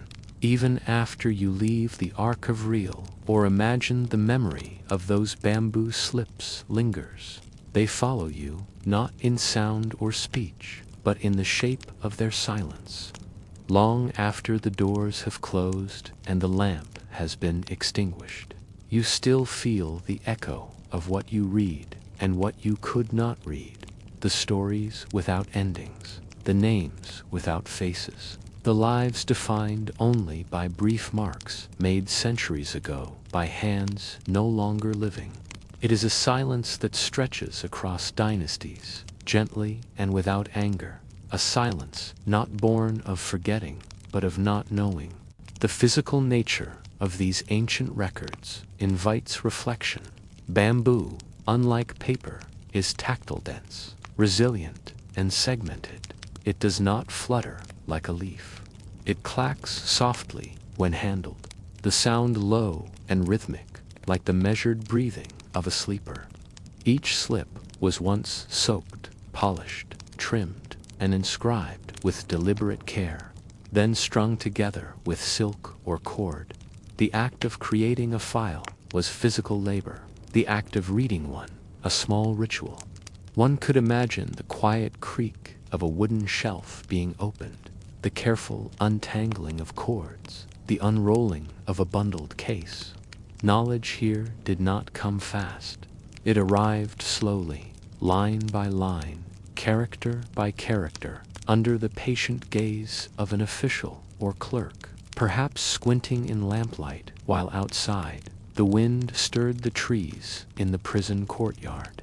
In modern times, archaeologists have uncovered caches of these slips, hidden in forgotten places, buried under ruined walls, sealed within broken clay jars, or collapsed beneath cave-ins. Many of them were discarded when paper eventually replaced bamboo as the state's preferred medium, but some were stored purposefully, and some were lost by accident.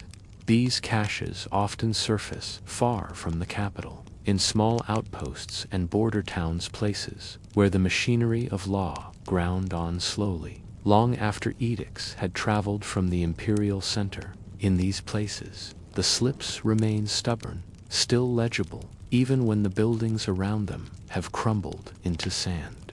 The recovery process is painstaking. Bamboo weathers differently than paper-writ, molds, warps, and breaks, but it does not simply vanish. Often, researchers must dry the slips carefully, brush away dirt with tools designed for coins or insect wings. Some are preserved only because they lay in dry desert climates, where rot and time had no foothold. Others are retrieved from waterlogged sites, where anaerobic conditions suspended decay. Once uncovered, each slip is catalogued, scanned, and compared. Fragments must be matched, like pieces of a puzzle whose full picture is no longer known. Entire careers have been spent assembling a single document from 20 or 30 partial slips found years apart. Reading these slips today is a challenge. The script may be archaic or idiosyncratic, the legal terminology specific to dynasties that no longer exist. One slip may contain only a number or date, relevant only when matched with another. Yet together, they form mosaics, quiet, incomplete portraits of the world that once was. Through them, we learn not just about governance, but about fear, survival, compromise, and the daily friction between law and life. Some collections are especially haunting. In one cache found in a collapsed granary structure near the ruins of an early Han administrative post, archaeologists discovered a bundle of slips containing prisoner intake lists, complete with basic descriptions: height, weight, distinguishing marks, sometimes even posture or gait. One slip described a man with a hunched back and a limp on the right leg, smelling faintly of fish. Another mentioned a woman with a distant gaze and slow speech. These were the briefest glimpses, less than a sentence in, yet they humanized the entries more than any legal category could. Others hint at tragedy. One particularly brittle collection held slips listing prisoners transferred for judgment delay, a term used when legal proceedings were postponed indefinitely. These prisoners could remain incarcerated for years without a formal sentence, especially during times of instability or war. Some had appeal requests, marked in faded ink, petitioned on the second month of the previous year. Request to see magistrate, not granted. Family unable to bring food.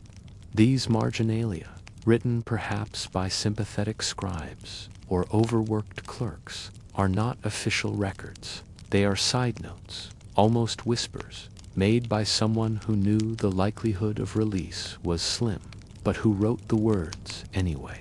In rare cases, you encounter corrections, crossed out names, altered punishments, notes about misfiled cases. These moments speak of a system that, while vast and procedural, was still vulnerable to error. One prisoner's slip may have been placed with another's bundle, their fates tangled by a single stroke of miswriting. A misplaced character could mean months more in chains, or a name omitted from the release scroll could spell a lifetime inside stone walls. Even here, where order was everything, imperfection made its quiet mark. The prison system reflected the empire's paradoxite's obsession with control and its reliance on human hands to carry it out. Officials were meant to embody fairness, diligence, and detachment, but they were also men with families, ambitions, rivalries, and fears. Some were strict but kind, others cruel and arbitrary. The slips offer no judgments, only reflections. One entry might read, transferred on magistrate's recommendation. Another, held without comment. These phrases are neutral, Yet you can imagine the moments behind them: an interview held just before dusk, a family's final plea before a wooden desk, the ink drying slowly on a decision that would change a life. And always, between these lines, is the pressing question: who were these people? Their names are missing, abbreviated, or replaced with physical traits. Some slips use terms like the silent one, the boy with matted hair, or the man who would not sleep. These are not literary embellishments. They are likely attempts to distinguish one from another in overcrowded cells, where too many faces blurred into one. The slips reduce individuals to identifiers, and yet, even in doing so, they leave behind accidental poetry, fragments of suffering wrapped in the language of record-keeping. Sometimes, in rare acts of historical generosity, we find clusters of slips referencing the same person across months or even years. These create faint narrative arcs. A man is arrested for withholding grain, then mentioned again during a review for reduced sentence, and finally noted as transferred to the north. Did he survive the journey? Did he serve his time? There are no epilogues, but the act of tracking him brings us closer to his world, to the slow pace of prison life, the endless waiting, the cautious hope sparked by a magistrate's visit or an imperial festival's amnesty. There were records of food rationing, how many scoops of millet, how much water, slips noting delivery of straw mats for the cold season, lists of the sick, the dying, and the dead, notations about corporal punishment administered and verified. All of it recorded, all of it counted. There is something quietly devastating about such order imposed upon misery. And yet, in the act of recording, a strange dignity appears. The empire, for all its faults, acknowledged the prisoner. They may have been nameless, but they were present. They were noted. Their suffering, if not eased, was at least documented. And so, these slips become more than administrative leftovers. They are windows, not into dramatic heroism or sweeping rebellion, but into the daily stillness of historical lives uncelebrated, mostly unloved by the written record, and yet undeniably real.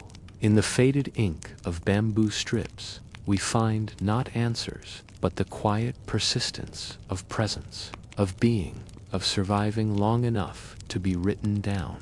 As you return, in your mind, to that imagined archive, the lamplight flickering low, the air still fragrant with ancient dust, you feel the presence of those silent names. They do not cry out, they do not accuse, they simply remain, still held together by cords, still resting in order, still waiting beneath the patient layers of time. Imagine yourself sitting beneath the thin light of a waning moon, somewhere just beyond the prison walls, where the dirt path curves around the rear of the administrative building and fades into the darkness of tall grass. The world here feels different, quieter, older, as if the earth beneath your feet remembers something the walls do not. Here, whispers are exchanged in hushed tones under breath, not of law or punishment, but of things unseen, forces that linger, spirits that listen, and gestures that might shift a fate already sealed in ink. The official justice of the empire operated under the strokes of bamboo and brush, but beneath it ran a shadow layer of belief, where curses, omens, and invisible rituals gave shape to hope, dread, and the fragile yearning for mercy. In early imperial China, belief was not confined to the temples or rituals of the state. It breathed quietly in the courtyards of prisoners and the private prayers of their families. The state offered no comfort to the condemned beyond what was written in statutes or allowed by custom. But the people filled the void with their own ancient gestures, drawn not from edict, but from ancestral memory. There were whispered invocations made at crossroads, coins dipped in animal blood and tossed at temple steps, strips of red cloth tied around doorways, and silent offerings buried beneath prison thresholds, unseen by the guards but watched closely by spirits. These were not mere superstitions. They were a different language of survival, spoken in metaphor and practiced in the half-light, beyond the reach of scrolls and clerks. One of the most common acts among families of the imprisoned was the crafting of blood coins, small pieces of copper or bronze, rubbed with the blood of the petitioner and wrapped in cloth, then left at a temple altar, preferably under a waning moon. These coins were not payment, but vessels, symbols meant to carry intent into the spiritual realm. The belief was simple but quietly powerful, that some wrongs could be softened by sincerity, that divine eyes might see what bureaucratic ones could not. Sometimes the coin was slipped into a jailer's palm, accompanied by nothing more than a glance. Other times it was buried beneath the floor of a magistrate's audience hall, left to sink into the earth and be felt not found by whatever watched over fate. Within the prison itself, rituals took quieter forms. Inmates, too poor to afford ritual offerings, might recite fragments of ancestral names under their breath as they lay on cold floors. Others scratched protective characters into the wood of their cells when no one was watching. The strokes rough and shallow but urgent. Some waited for the right time, of night usually the third watch, just before dawn, to whisper apologies to spirits they had wronged, even if the crime had no spiritual root. Wardens, too, were not immune to these fears. Some wore amulets beneath their robes, carved from peach, wood, or bone, to ward off the lingering shadows of those who had died under their watch. Others salted the corners of their offices or burned tufts of mugwort during the ghost festival, praying silently that no vengeful spirits had followed them home. In one recorded instance from a regional prison during the late Western Han, a warden reported hearing his own name called in the voice of a prisoner who had died 3 months prior.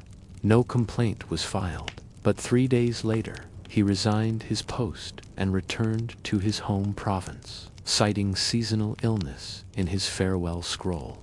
His colleagues said nothing, but the story was remembered for years. The prison itself was believed to hold spirits, some restless, some patient, some indifferent. Certain cells were avoided by guards, not for structural reasons, but because of reputations, places where multiple prisoners had died, or where odd noises were heard in the night. In larger facilities, priests or ritual specialists were occasionally brought in, not officially, but quietly, under the pretense of inspecting wood rot or vermin. These men would carry bundles of herbs, draw talismans in ash water, and chant invocations at the corners of cells. Their presence was never acknowledged in official reports, but among prisoners, it brought a moment of comfort, brief sense that something beyond law might be listening. The rituals of pardon were equally complex. Imperial amnesties were rare, tied to celestial events or imperial births, but even then, prisoners and their families turned to ritual to tip the balance. Offerings were made at hill shrines, where incense smoke carried prayers up toward the sky. Families might perform ritual fasts on behalf of the condemned, abstaining from meat or salt for days, believing that personal sacrifice might balance the scales of fate. Others poured wine at family altars and left bowls of rice on rooftops, inviting ancestral spirits to intercede. These quiet ceremonies were not acts of protest. They were woven into the same fabric of life as breathing and waiting, part of the rhythm of a world where unseen forces shaped visible outcomes. In some provinces, local folklore held that prisons were watched over by spirits known as yin guards, ghostly echoes of former wardens or magistrates who had remained bound to their posts after death. These beings were said to patrol the boundary between life and punishment, deciding who deserved mercy and who did not.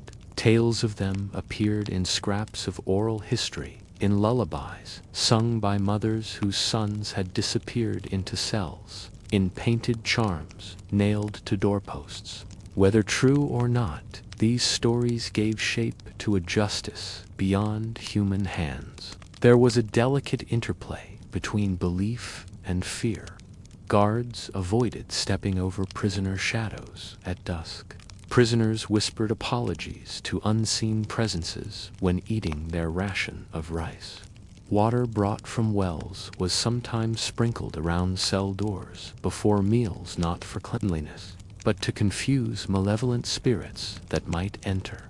Even small gestures, pressing one's palm against the wall 3 times before sleeping, or sleeping with the head pointed away from the cell door, became rituals passed from prisoner to prisoner, not in formal teaching, but in gesture and glance, absorbed like breath. Not all beliefs were comforting. Some inmates carried with them the idea that their suffering was the result of a generational curse, wrongdoing committed by ancestors, or a failure to observe proper morning rites. These ideas lingered like smoke, hard to disprove, harder still to escape. Others believed that speaking too much of one's innocence would anger the spirits of the truly guilty, who might become jealous and follow them after death. And so, prison life, already defined by waiting and hunger and cold, became layered with quiet ritual. The official world of schedules, punishments, and law was only one side. The other was softer, darker, older, a world shaped by the movement of stars, the smell of incense, the quiet thrum of grief passing from hand to hand. It was not always logical. It did not always comfort, but it endured, not because it was required, but because it was necessary. In the absence of control, people made meaning. In the face of silence, they whispered.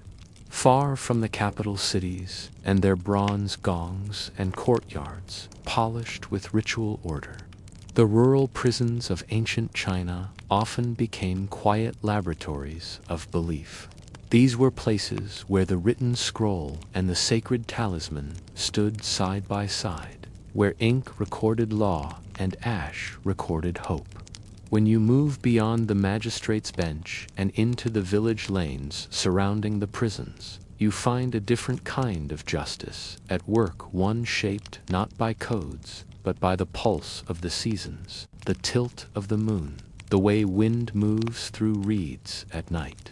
It was in these gentle signs that families of the incarcerated searched for meaning, for answers, and most of all, for release.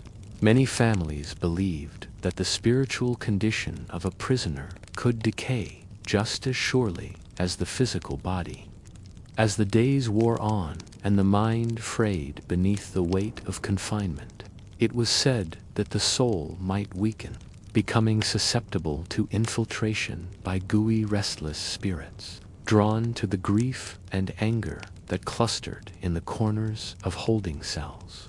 To combat this, families would perform Jingji purification rituals, sometimes without the prisoner's knowledge. These rites were humble affairs, often conducted at dawn in quiet corners of a home. A bowl of clean water infused with crushed mugwort and dried orange peel was placed in front of a wooden ancestral tablet. Into the water was stirred a pinch of soil taken from near the prison walls, muggled in, perhaps, by a sympathetic guard or a visiting child. The water would be stirred clockwise 3 times. Then a small mirror dipped into it, its surface catching the flickering lamplight. The reflection, distorted by the herbs and the darkness, was read carefully. Any sign of cloudiness, discoloration, or trembling in the water was believed to indicate spiritual illness. A prayer was then murmured, not to any particular god, but to the unseen network of ancestors, mountain spirits, and local guardians, who were thought to watch over balance and fate. These prayers were never loud. They were whispers, delivered just above a breath, less performance than plea, for those who could afford it. These often took place at night, under full moons, when it was believed the light allowed spirits to cross boundaries more easily, both for good and ill. The ritual might involve the burning of paper effigies made to resemble the prisoner.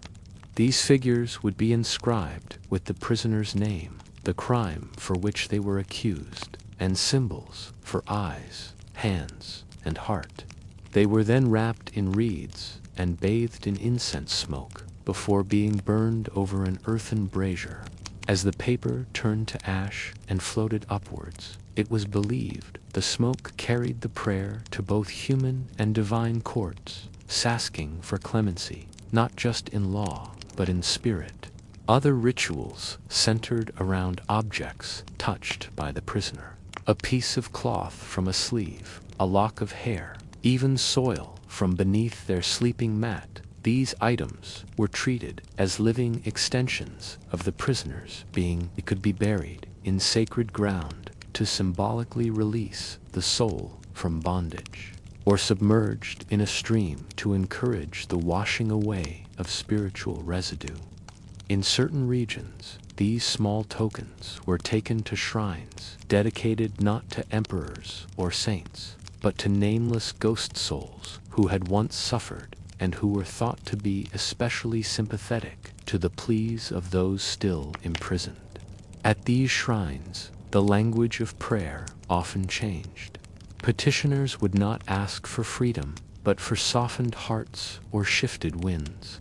They did not presume to speak the name of the magistrate or the judge, but instead asked that the conditions around their loved one change, that a clerk misread a date, that a grain delivery arrive early, that a thunderstorm delay an inspection.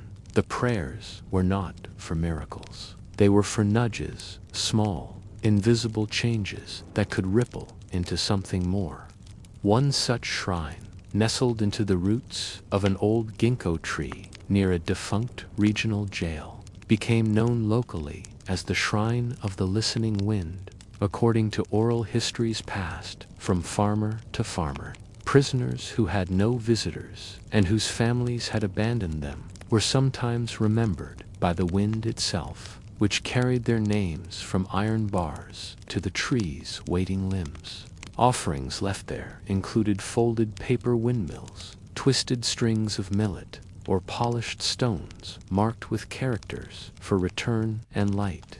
Local children, unaware of the shrine's origin, would often play near it, their laughter blending with the rustling leaves, perhaps the most generous ritual of all, unknowingly offering the music of innocence to a place steeped in sorrow. Beliefs about the timing of events also influenced how families and prisoners perceived their chances for pardon.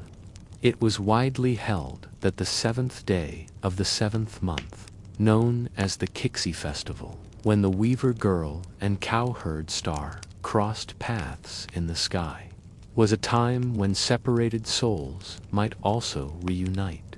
For some, it became a ritual date of correspondence. Letters were written, even when delivery was uncertain.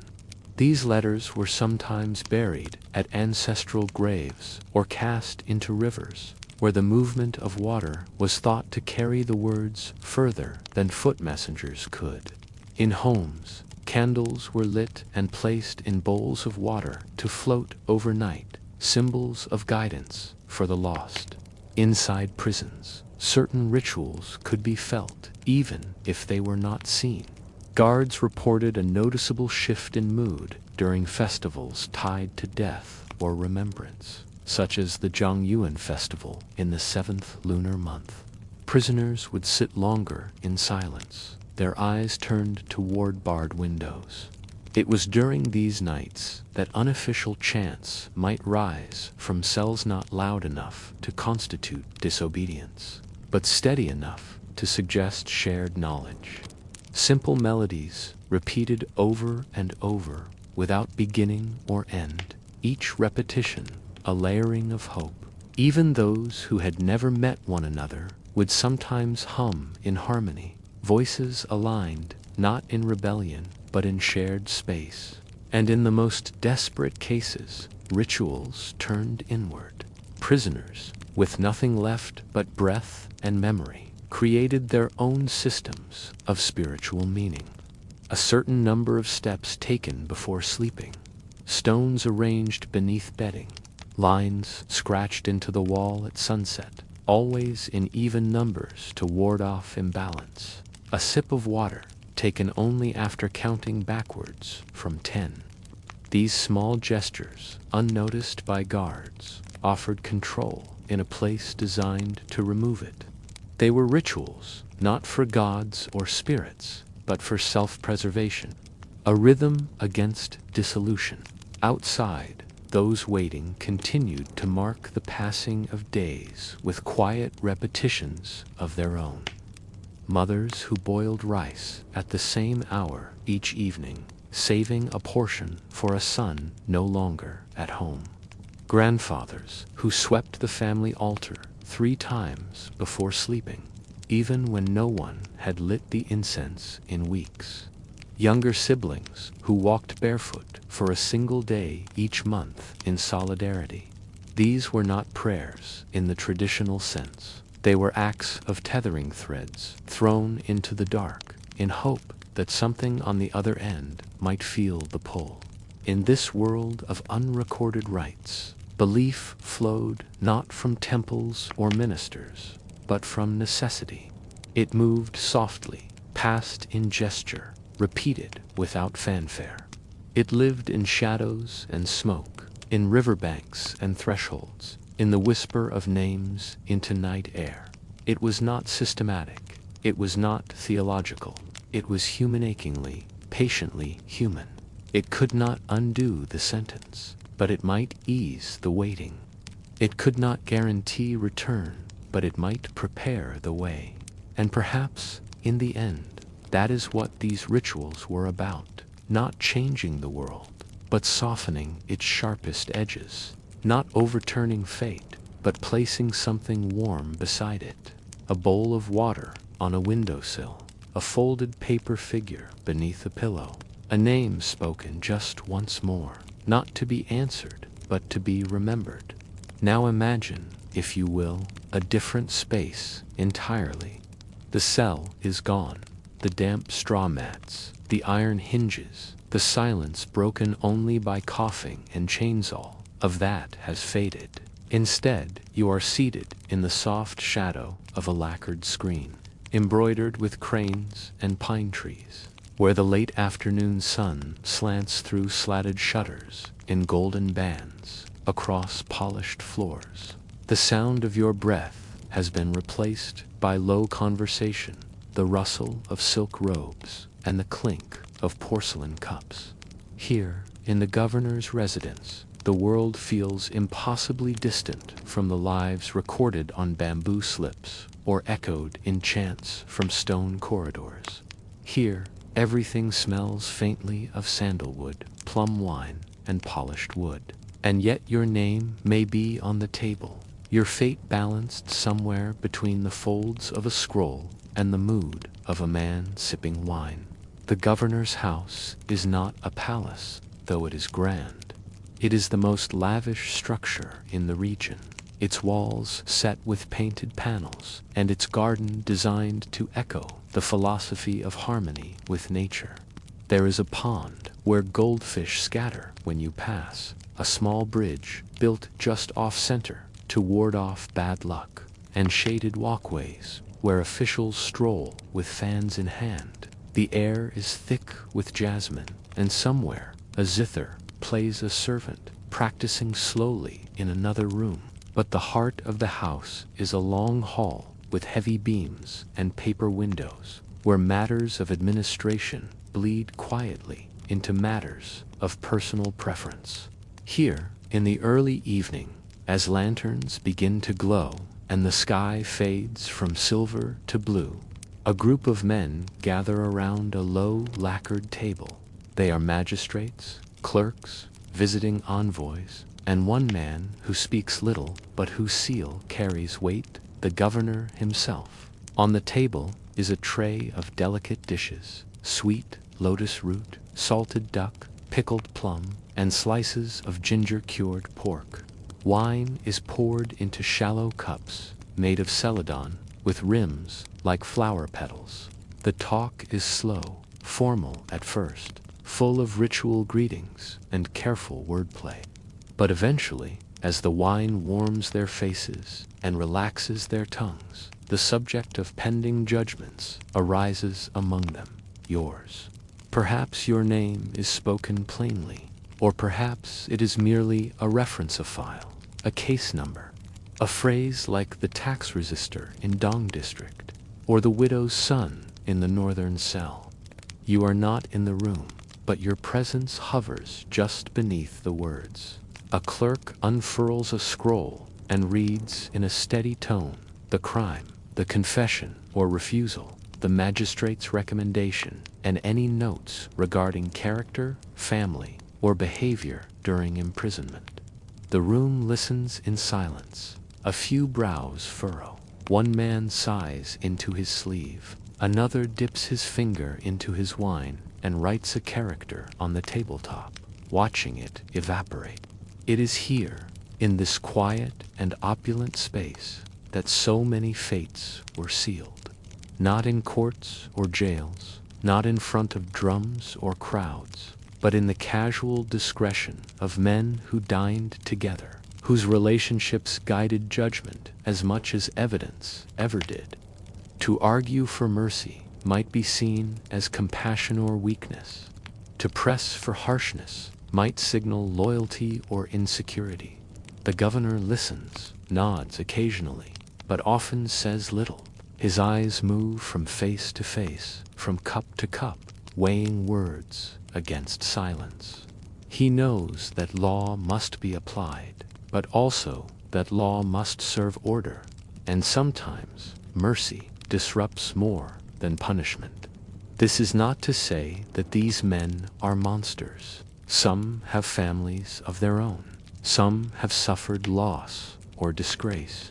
Some entered government with a genuine belief in justice, now worn smooth by years of balancing scrolls and favors. But the setting shapes the choices. When you are seated on silk cushions, with the night wind rustling bamboo just outside the window, the suffering of a man in shackles seems far away. Easier to think in terms of structure, not stories. Easier to see a column of offenses and dates than a face pale from fever or eyes red from sleepless nights. Still, sometimes a name sparks memory. Didn't his father serve during the grain riots? One official might murmur, placing his cup down. His brother sent a scroll of appeal last year, another recalls. They say he fasted during the summer rains. These small recollections, shared over wine and pickled melon, carry more weight than parchment. A nod from the right man, a soft comment delivered between mouthfuls of duck, and a life might shift course. Just as easily, a frown or a yawn might seal a fate.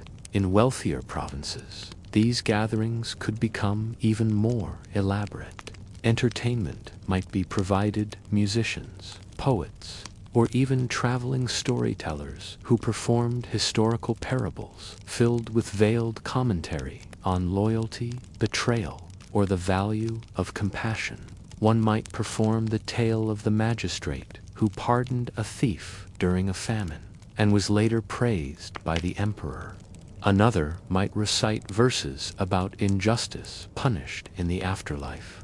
These stories were not chosen at random. They were whispered messages, woven into the evening like incense, never openly acknowledged, but absorbed just the same. And all the while, the wine flowed. The flavor was mellow, infused with osmanthus, or honey, and served in moderate amounts, but even moderation over hours softens resolve. By the time your name returns to the scroll, decisions may feel lighter, less immediate. The punishment recommended might be confirmed with a nod, or quietly adjusted with a casual, too severe for a first offense. A sentence might be deferred, not from compassion, but from timing. Wait until the harvest, someone suggests. See if he lives through winter, another murmurs. Occasionally, someone offers an appeal in earnest. A younger official, perhaps eager to show moral clarity. The boy's confession seems coerced, he says, gently, or the witnesses are all from the same household. There's a pause, a shift in posture. The older men exchange looks. The governor's fan slows in his hand. The young man is not rebuked, but the conversation moves on. Everyone here knows that mercy, if it comes, must arrive like rain quietly, without being asked. Some scrolls are never even read. Their cords remain tied, resting on side tables, while other topics dominate the evening land disputes, construction permits, tax quotas.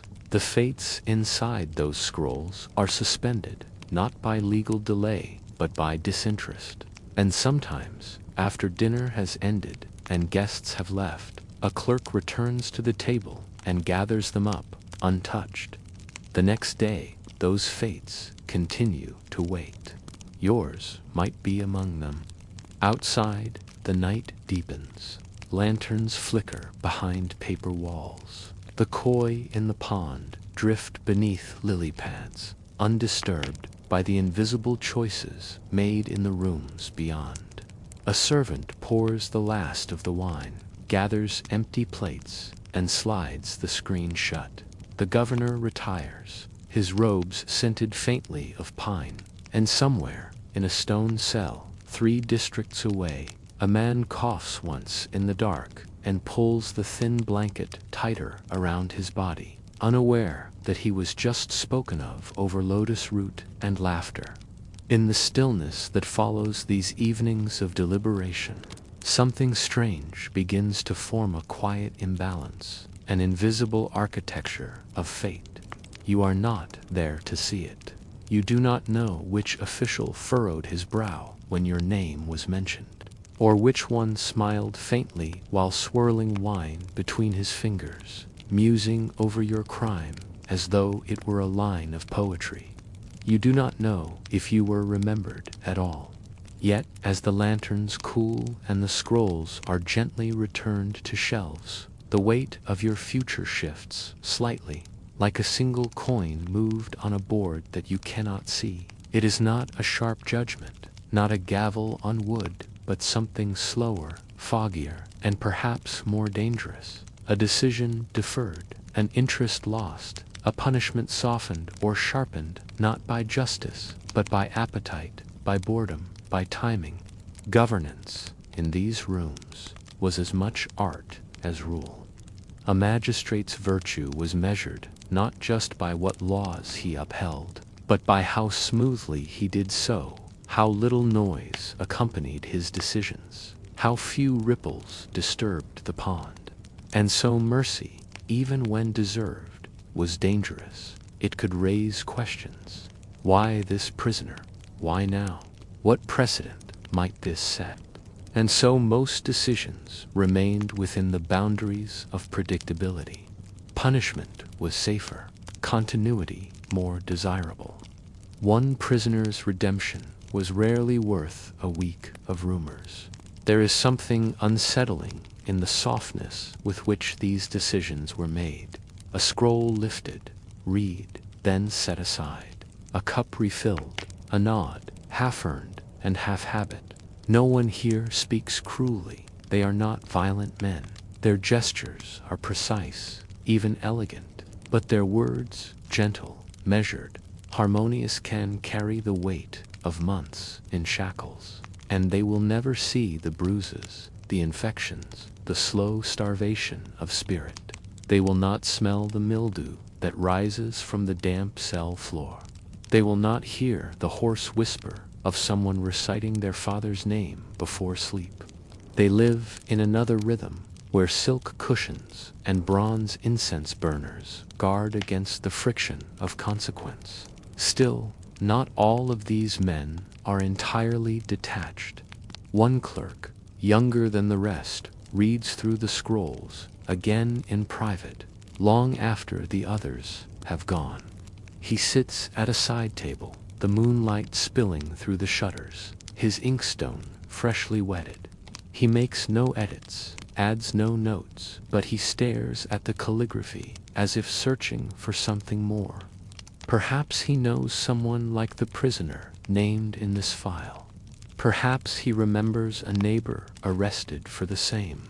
Or perhaps, after years of reading files where names blur into case numbers, something in the phrasing, second son of a widow, petitioned but not heard, has unsettled him. He closes the scroll with care, replacing the silk cord slowly. But your fate does not change. His silence is louder than any plea. In some provinces, it was the wife of an official who intervened not openly, but in whispers. A poem recited at the breakfast table. A question asked without context. Have you read the case of the man from the north? These women, often better educated than assumed, knew how to press without pushing. They could recite parables in perfect cadence, stories of wronged officials and misjudged peasants, and allow their husbands to draw the intended parallels. At night, behind drawn screens and extinguished lamps, a wife might murmur, "Do you ever think of the ones who wait?" And in that silence, something might stir, or it might not. Even kindness, in this world, depends on timing. The scrolls themselves, though authoritative, were not always complete. Errors crept in, names misspelled, details omitted, recommendations copied incorrectly. In one known instance, from a record in the Eastern Han, a man sentenced to penal labor was mistakenly recorded as executed due to a scribe's confusion between two similar characters. The mistake was not discovered for 3 years. By then, the prisoner had died in a salt mine. There was no correction filed, no redress made, only a note in the margin of a registry. Error acknowledged, no remedy pursued. Such was the nature of bureaucratic compassion, always too late, always in passive voice. Outside the governor's compound, the world waited. Prisoners waited. Families waited. The wheels of law turned slowly, their creaks muffled by silk shoes and formal phrases. And all the while, lives hung suspended in that pause between consideration and action. A man might sit in his cell for 4 seasons, unaware that his case had already been resolved, but delayed for announcement until the local administrator returned from travel. A woman might walk miles to submit a petition, only to be told, gently, that her case would be reviewed next month. Perhaps during the meditative reconciliation, they would say, as if postponement were a kind of gift. For the officials, delay was a form of safety. A postponed decision did not invite criticism. A deferred sentence did not upset political alliances. Let time settle it, one senior advisor might say. Let the matter rest. And so, fates were not denied, but allowed to drift. This, too, was a kind of judgment. Not the sword, but the feather. Not refusal, but forgetting. And within this culture of elegant detachment, Even the prison itself took on a different shape in some regions. It was fashionable for elite officials to visit prisons during the Lunar New Year, part of a symbolic act of renewal and moral reflection. Dressed in heavy robes and accompanied by aides, they would walk slowly through the main corridors, pausing briefly at cells. "We must remember the lowest among us," they would say, nodding sagely. Candied fruit might be distributed. A bowl of hot porridge passed to each inmate. And then they would leave their carriages, returning to their courtyards of polished stone and warm lamps. The prisoners would return to silence, their stomachs a little fuller, their hopes both kindled and extinguished in the same breath. Some prisoners learned to navigate this system with care. They memorized the names of visiting officials. They composed letters using respectful calligraphy, folded neatly and slipped to guards with practiced humility. They learned which festivals often brought clemency, and which periods of political tension were best met with silence. A few even gained sympathy rumored to be harmless, or well-behaved, or not like the others. But even for them, release was rare, and pardon slower than winter. And for most, these acts of velvet judgment remained utterly invisible. There were no announcements, no posted decisions. A guard would simply arrive one day with new orders. "Your sentence has changed," he might say, or "you will be transferred," or sometimes "you are to be released." No explanation, no signature, no glimpse into the room where the governor once paused with chopsticks in hand, thinking idly of a name he barely remembered. And so the divide remained between golden light and damp stone, between slow words over wine and silent mouths behind bars. Decisions were made not with cruelty, but with comfort, not with rage, but with routine. And perhaps that is what made it harder to bear, not the violence of the system, but its calm, its ease, the way a life could shift or end, not in fury, but in a whisper. Far above the prison walls, far beyond the towns where magistrates held court, and further still from the muddy thresholds where prisoners shuffled through sleepless nights, there sat a different kind of silence, one made not of iron or mildew or muffled coughing, but of deliberation, ritual, and decree. The imperial court of ancient China did not often glance downward, but when it did, it was not with pity, it was with intention. And sometimes, from those high walls and wide colonnades, change was declared not from cruelty, but from the belief that justice could be perfected. Yet what reached the ground was not always what had been sent. Imperial reforms often began with philosophy. A new emperor or an ambitious minister might look upon the past and see failure, not of spirit, but of structure.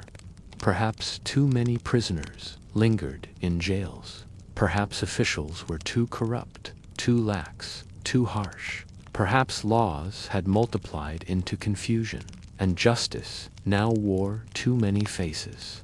"Let us bring clarity," they would say. "Let us bring righteousness and balance." In bright, expansive halls, where the air smelled of lacquer and ink, officials unfolded scrolls and drafted policies, their brushes moving swiftly across silk. They believed in their reforms. They believed in the law's ability to become moral, elegant, correct. But law, like water, changes shape when it descends. One such reform, issued during the middle reign of the Han Dynasty, sought to improve the treatment of prisoners by introducing a review system. Every conviction would be re-examined within 3 months to ensure that no innocent man remained in confinement unjustly. On its face, it was a noble idea. The emperor himself was said to have drafted the decree by candlelight, his seal pressed with unusual care. Ministers praised the act. Scholars wrote commentaries extolling the virtue of a ruler who brought Confucian fairness to the machinery of punishment. But below the marble steps of the court, the clerks in provincial offices looked at the scroll and frowned. More reviews meant more paperwork, more inquiries, more delays, fewer answers. In the jails, the reform was barely understood. Prisoners were told nothing. They felt only the passage of time that slowed, expanded, then vanished altogether. Cases once resolved were now reopened. Sentences were frozen in uncertainty. "Your file is under review" became the new refrain, spoken with soft shrugs and downcast eyes. Some prisoners dared to feel hope. They whispered that perhaps now someone would listen. Perhaps their petition would be read. Perhaps their name would cross the desk of someone who still remembered the feeling of mercy. But the machinery did not move faster. It moved slower. Magistrates, unsure whether to proceed with punishment or wait for imperial guidance, left prisoners in limbo. Regional governors passed the responsibility upward, hoping to avoid blame. Scrolls were rewritten, edited, and sent back and forth between offices like kites caught in crosswinds. One man, imprisoned for stealing a single jar of oil during a drought, waited 11 months for his review. When it came, it was stamped with a correction, error in sentencing. But by then, he had died of fever. The error was noted. His name was struck from the tally. No compensation was offered. This, too, was justice's seen from above. The complexity of the reform grew. To prevent delays, the court introduced new oversight roles: inspectors, traveling censors, mid-level appointees, tasked with verifying compliance. But these men were strangers in the districts they visited. They knew nothing of the people, only the files. They read through scrolls like monks reading scripture, noting discrepancies but rarely looking beyond the ink. And behind them, local officials scrambled to present the appearance of order. Some purged records to hide mistakes. Others imposed extra punishment to avoid appearing lenient. In time, what began as a tool for correction became a reason to fear correction. Among the prisoners, confusion gave way to despair. Where before they had at least understood the rhythm of justice's cruel predictability, they now faced silence wrapped in promises. They asked, "When will the review come?" But no one answered. "Has my case been reopened? Will I be retried?" Guards shrugged, unwilling to say. Even the jailers grew uneasy. Their orders changed weekly. One day, they were told to prepare 5 prisoners for transfer. The next, only 2. And always, "We are waiting for review." Even within the court, the reform began to turn inward.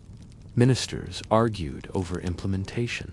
One accused another of manipulating review timetables for political gain. Another claimed the censors had become too powerful, deciding who deserved freedom based not on justice but on convenience. Accusations flew. Files disappeared. Entire regions went unreviewed for months as officials wrestled with guidelines, scrolls, and semantics. And in their cells, the prisoners simply waited. Not because they had done wrong, not because they had not, but because the law was now moving in circles.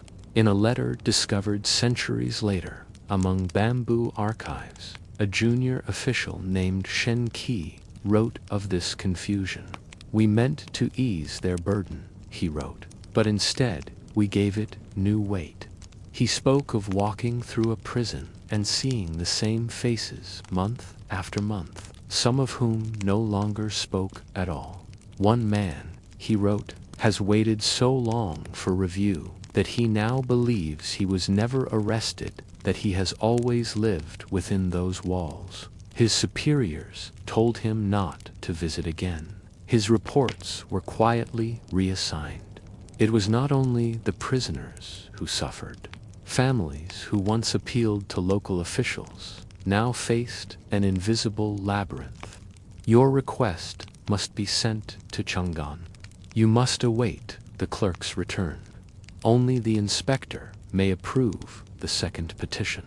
So they waited. They sold grain to pay scribes. They visited temples, tied prayers to almond trees, and lit incense in the rain. And slowly, many stopped. Not because they gave up, but because the road ahead no longer had direction. It only had distance. And yet, in court, the language of progress continued. The law must evolve, said one chancellor.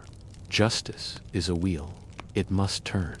The emperor, aging now, nodded and sipped tea. Scrolls were inked in gold. Proclamations were read aloud. The reform, he was told, had brought balance. He smiled faintly. Let it continue, he said. And so it did. Time, in the world beyond prison walls, was counted in reign years and dynastic cycles. Time, inside the prison, was measured in heartbeats and footsteps, in rusted links, in shadows moving slowly across stone. And somewhere in between, caught in the spaces between law and governance, time folded over itself, binding men and women in invisible loops. A review promised clarity. A decree offered reform. But for many, these promises became the very chains they were meant to break. Long after the court had moved on to other matters, flood control, trade routes, celestial omens, the machinery of reform remained in motion. Inspectors continued their rounds. Records were copied and recopied, scrolls rewritten in slightly clearer hands. Bamboo slips accumulated in lacquered cabinets. Some were never read. Others were read dozens of times, each interpretation leaving a different mark. A prisoner's name might be spelled differently from one review to the next. A birth date might be lost, a place of origin guessed. Over time, even their crimes grew vague. Suspected theft, possession of restricted item, dispute unresolved. The law had forgotten the person. Only the shape of the punishment remained. In some prisons, special shelves were built for review cases. The inmates whose files rested on these shelves were neither sentenced nor released. They were in a holding pattern, a bureaucratic limbo. Their food rations were reduced because they were no longer technically convicted, but their chains were kept tight because they had not been cleared. They could not work, for they were not officially assigned labor. They could not be visited, for their status had shifted. They were, as one clerk once wrote, pending persons, neither innocent nor guilty, neither inside the system nor out of it, just waiting. The word review began to lose its meaning. One prisoner, whose name has been preserved only as when, was detained for 18 years under review status.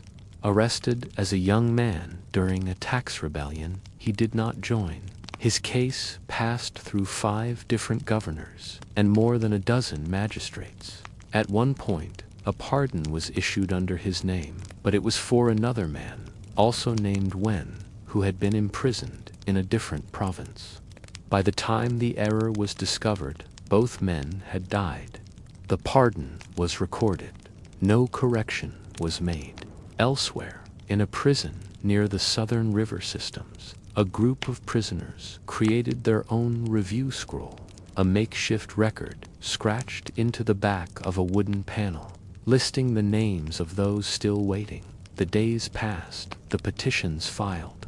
It was hidden behind a loose stone in the wall and discovered centuries later during restoration work. It ends with a simple mark, a small circle drawn beside the final name. No explanation accompanies it. Perhaps it was meant to represent the full moon, ancient symbol of return. Or perhaps it was just the final thing that prisoner had strength to write. Even those freed under the review system were not truly free. Their names remained marked, their households labeled. In some towns, former prisoners were forbidden from joining guilds or marrying into certain families. Their children were denied positions in the civil service. The review had not erased the conviction, it had only replaced it with uncertainty. He was reviewed, villagers whispered. That means they never decided. Suspicion followed them through markets, through temples, through years. And yet, the reform was considered a success. In later histories, it was praised as one of the early dynasty's most humane achievements. Scholars wrote essays extolling the virtue of re-evaluation. Officials cited it as evidence of moral governance. No one mentioned the names lost to the scrolls. No one recorded how many reviews led to freedom or how many led nowhere. For most, it was simply accepted that not every life could be traced to its conclusion. Some trails vanish in the ink. Generations later, when new dynasties rose and fell, echoes of the review system persisted. New terms were used: clemency audits, fairness courts, redress tribunals, but the rhythms remained the same. The scrolls grew longer, the delays more polite. In some ways, it became a ritual of its own, the ceremonial rereading of cases no one intended to resolve, a gesture toward justice, not its enactment. Even today, buried beneath layers of dust and time, fragments of this system survive. Bamboo slips unearthed from collapsed archives, sealed packets of silk-bound scrolls found in tombs of mid-ranking clerks. One such discovery, made near the modern city of Luoyang, contained over 300 names each, listed under the heading Pending Review, Month Unknown. There were no crimes listed, no punishments, just names, written in careful brushstrokes, each accompanied by a small blank space, a silence that stretches centuries. And so the prison never truly ends, not when the gates open, not when the emperor dies, not when the laws change or the reviews expire. It continues in the silence left behind, in the unanswered petitions, in the children who do not speak their father's names, in the rituals whispered at ancestral altars. Let them be remembered, in the empty corners of shrines where no offerings are placed because no one remembers why they should be. Even in the governor's home, long abandoned, the echo lingers. The lacquered floorboards may have warped, the zither strings broken. But if you were to walk those halls at dusk, you might still feel something, a pause in the air, a listening that has not ceased. Perhaps a name once spoken over sweet wine still waits there. Perhaps it always will. And for you, the listener, safe in your time and place, far from shackles or bamboo slips or drifting lantern smoke, this world may feel like mist, like myth, but it was real. Every sigh, every whisper, every bowl of rice passed through the bars. They were real, they endured. And in enduring, they shaped a history, not of battles or kings, but of waiting, of stillness, of silence that speaks. So let the silence hold, let it stretch across centuries. And as your breathing slows and the rhythms of the modern world fade behind you, let your thoughts drift not toward judgment or action, but toward understanding, toward remembering those who waited, and those who never knew why they were made to wait at all. Because sometimes history does not shout, it does not march, it does not proclaim. Sometimes history sits and waits and waits and waits. And now, as we leave behind the corridors of stone and shadow, the halls of velvet and judgment, and the dusty scrolls long unrolled and forgotten, we return to the world around us quieter, perhaps, than before. The story has ended, but not with triumph or conclusion. It ends the way most lives did then, not in resolution, but in fading, in the slow erosion of names, the gentle folding of time, and the quiet space between what was written and what was lived. If you are still awake, perhaps you find yourself thinking not of emperors or governors, but of the men who waited, the ones who whispered through the cracks in their cells, who recited their family names like prayers, who counted footsteps as others counted stars. Their lives did not fill books or inspire rebellion. They passed in silence like smoke. But even silence leaves its mark. And if you are already drifting somewhere between now and then, between your own world and a forgotten one, let that silence carry you. Let the darkness of the prison melt into the darkness of the room you rest in. Let the low murmurs of distant decisions fade into nothing. No footsteps here mean danger. No scrolls will judge you. There is only quiet and softness and stillness. Tonight, the past can rest, and so can you, and rest.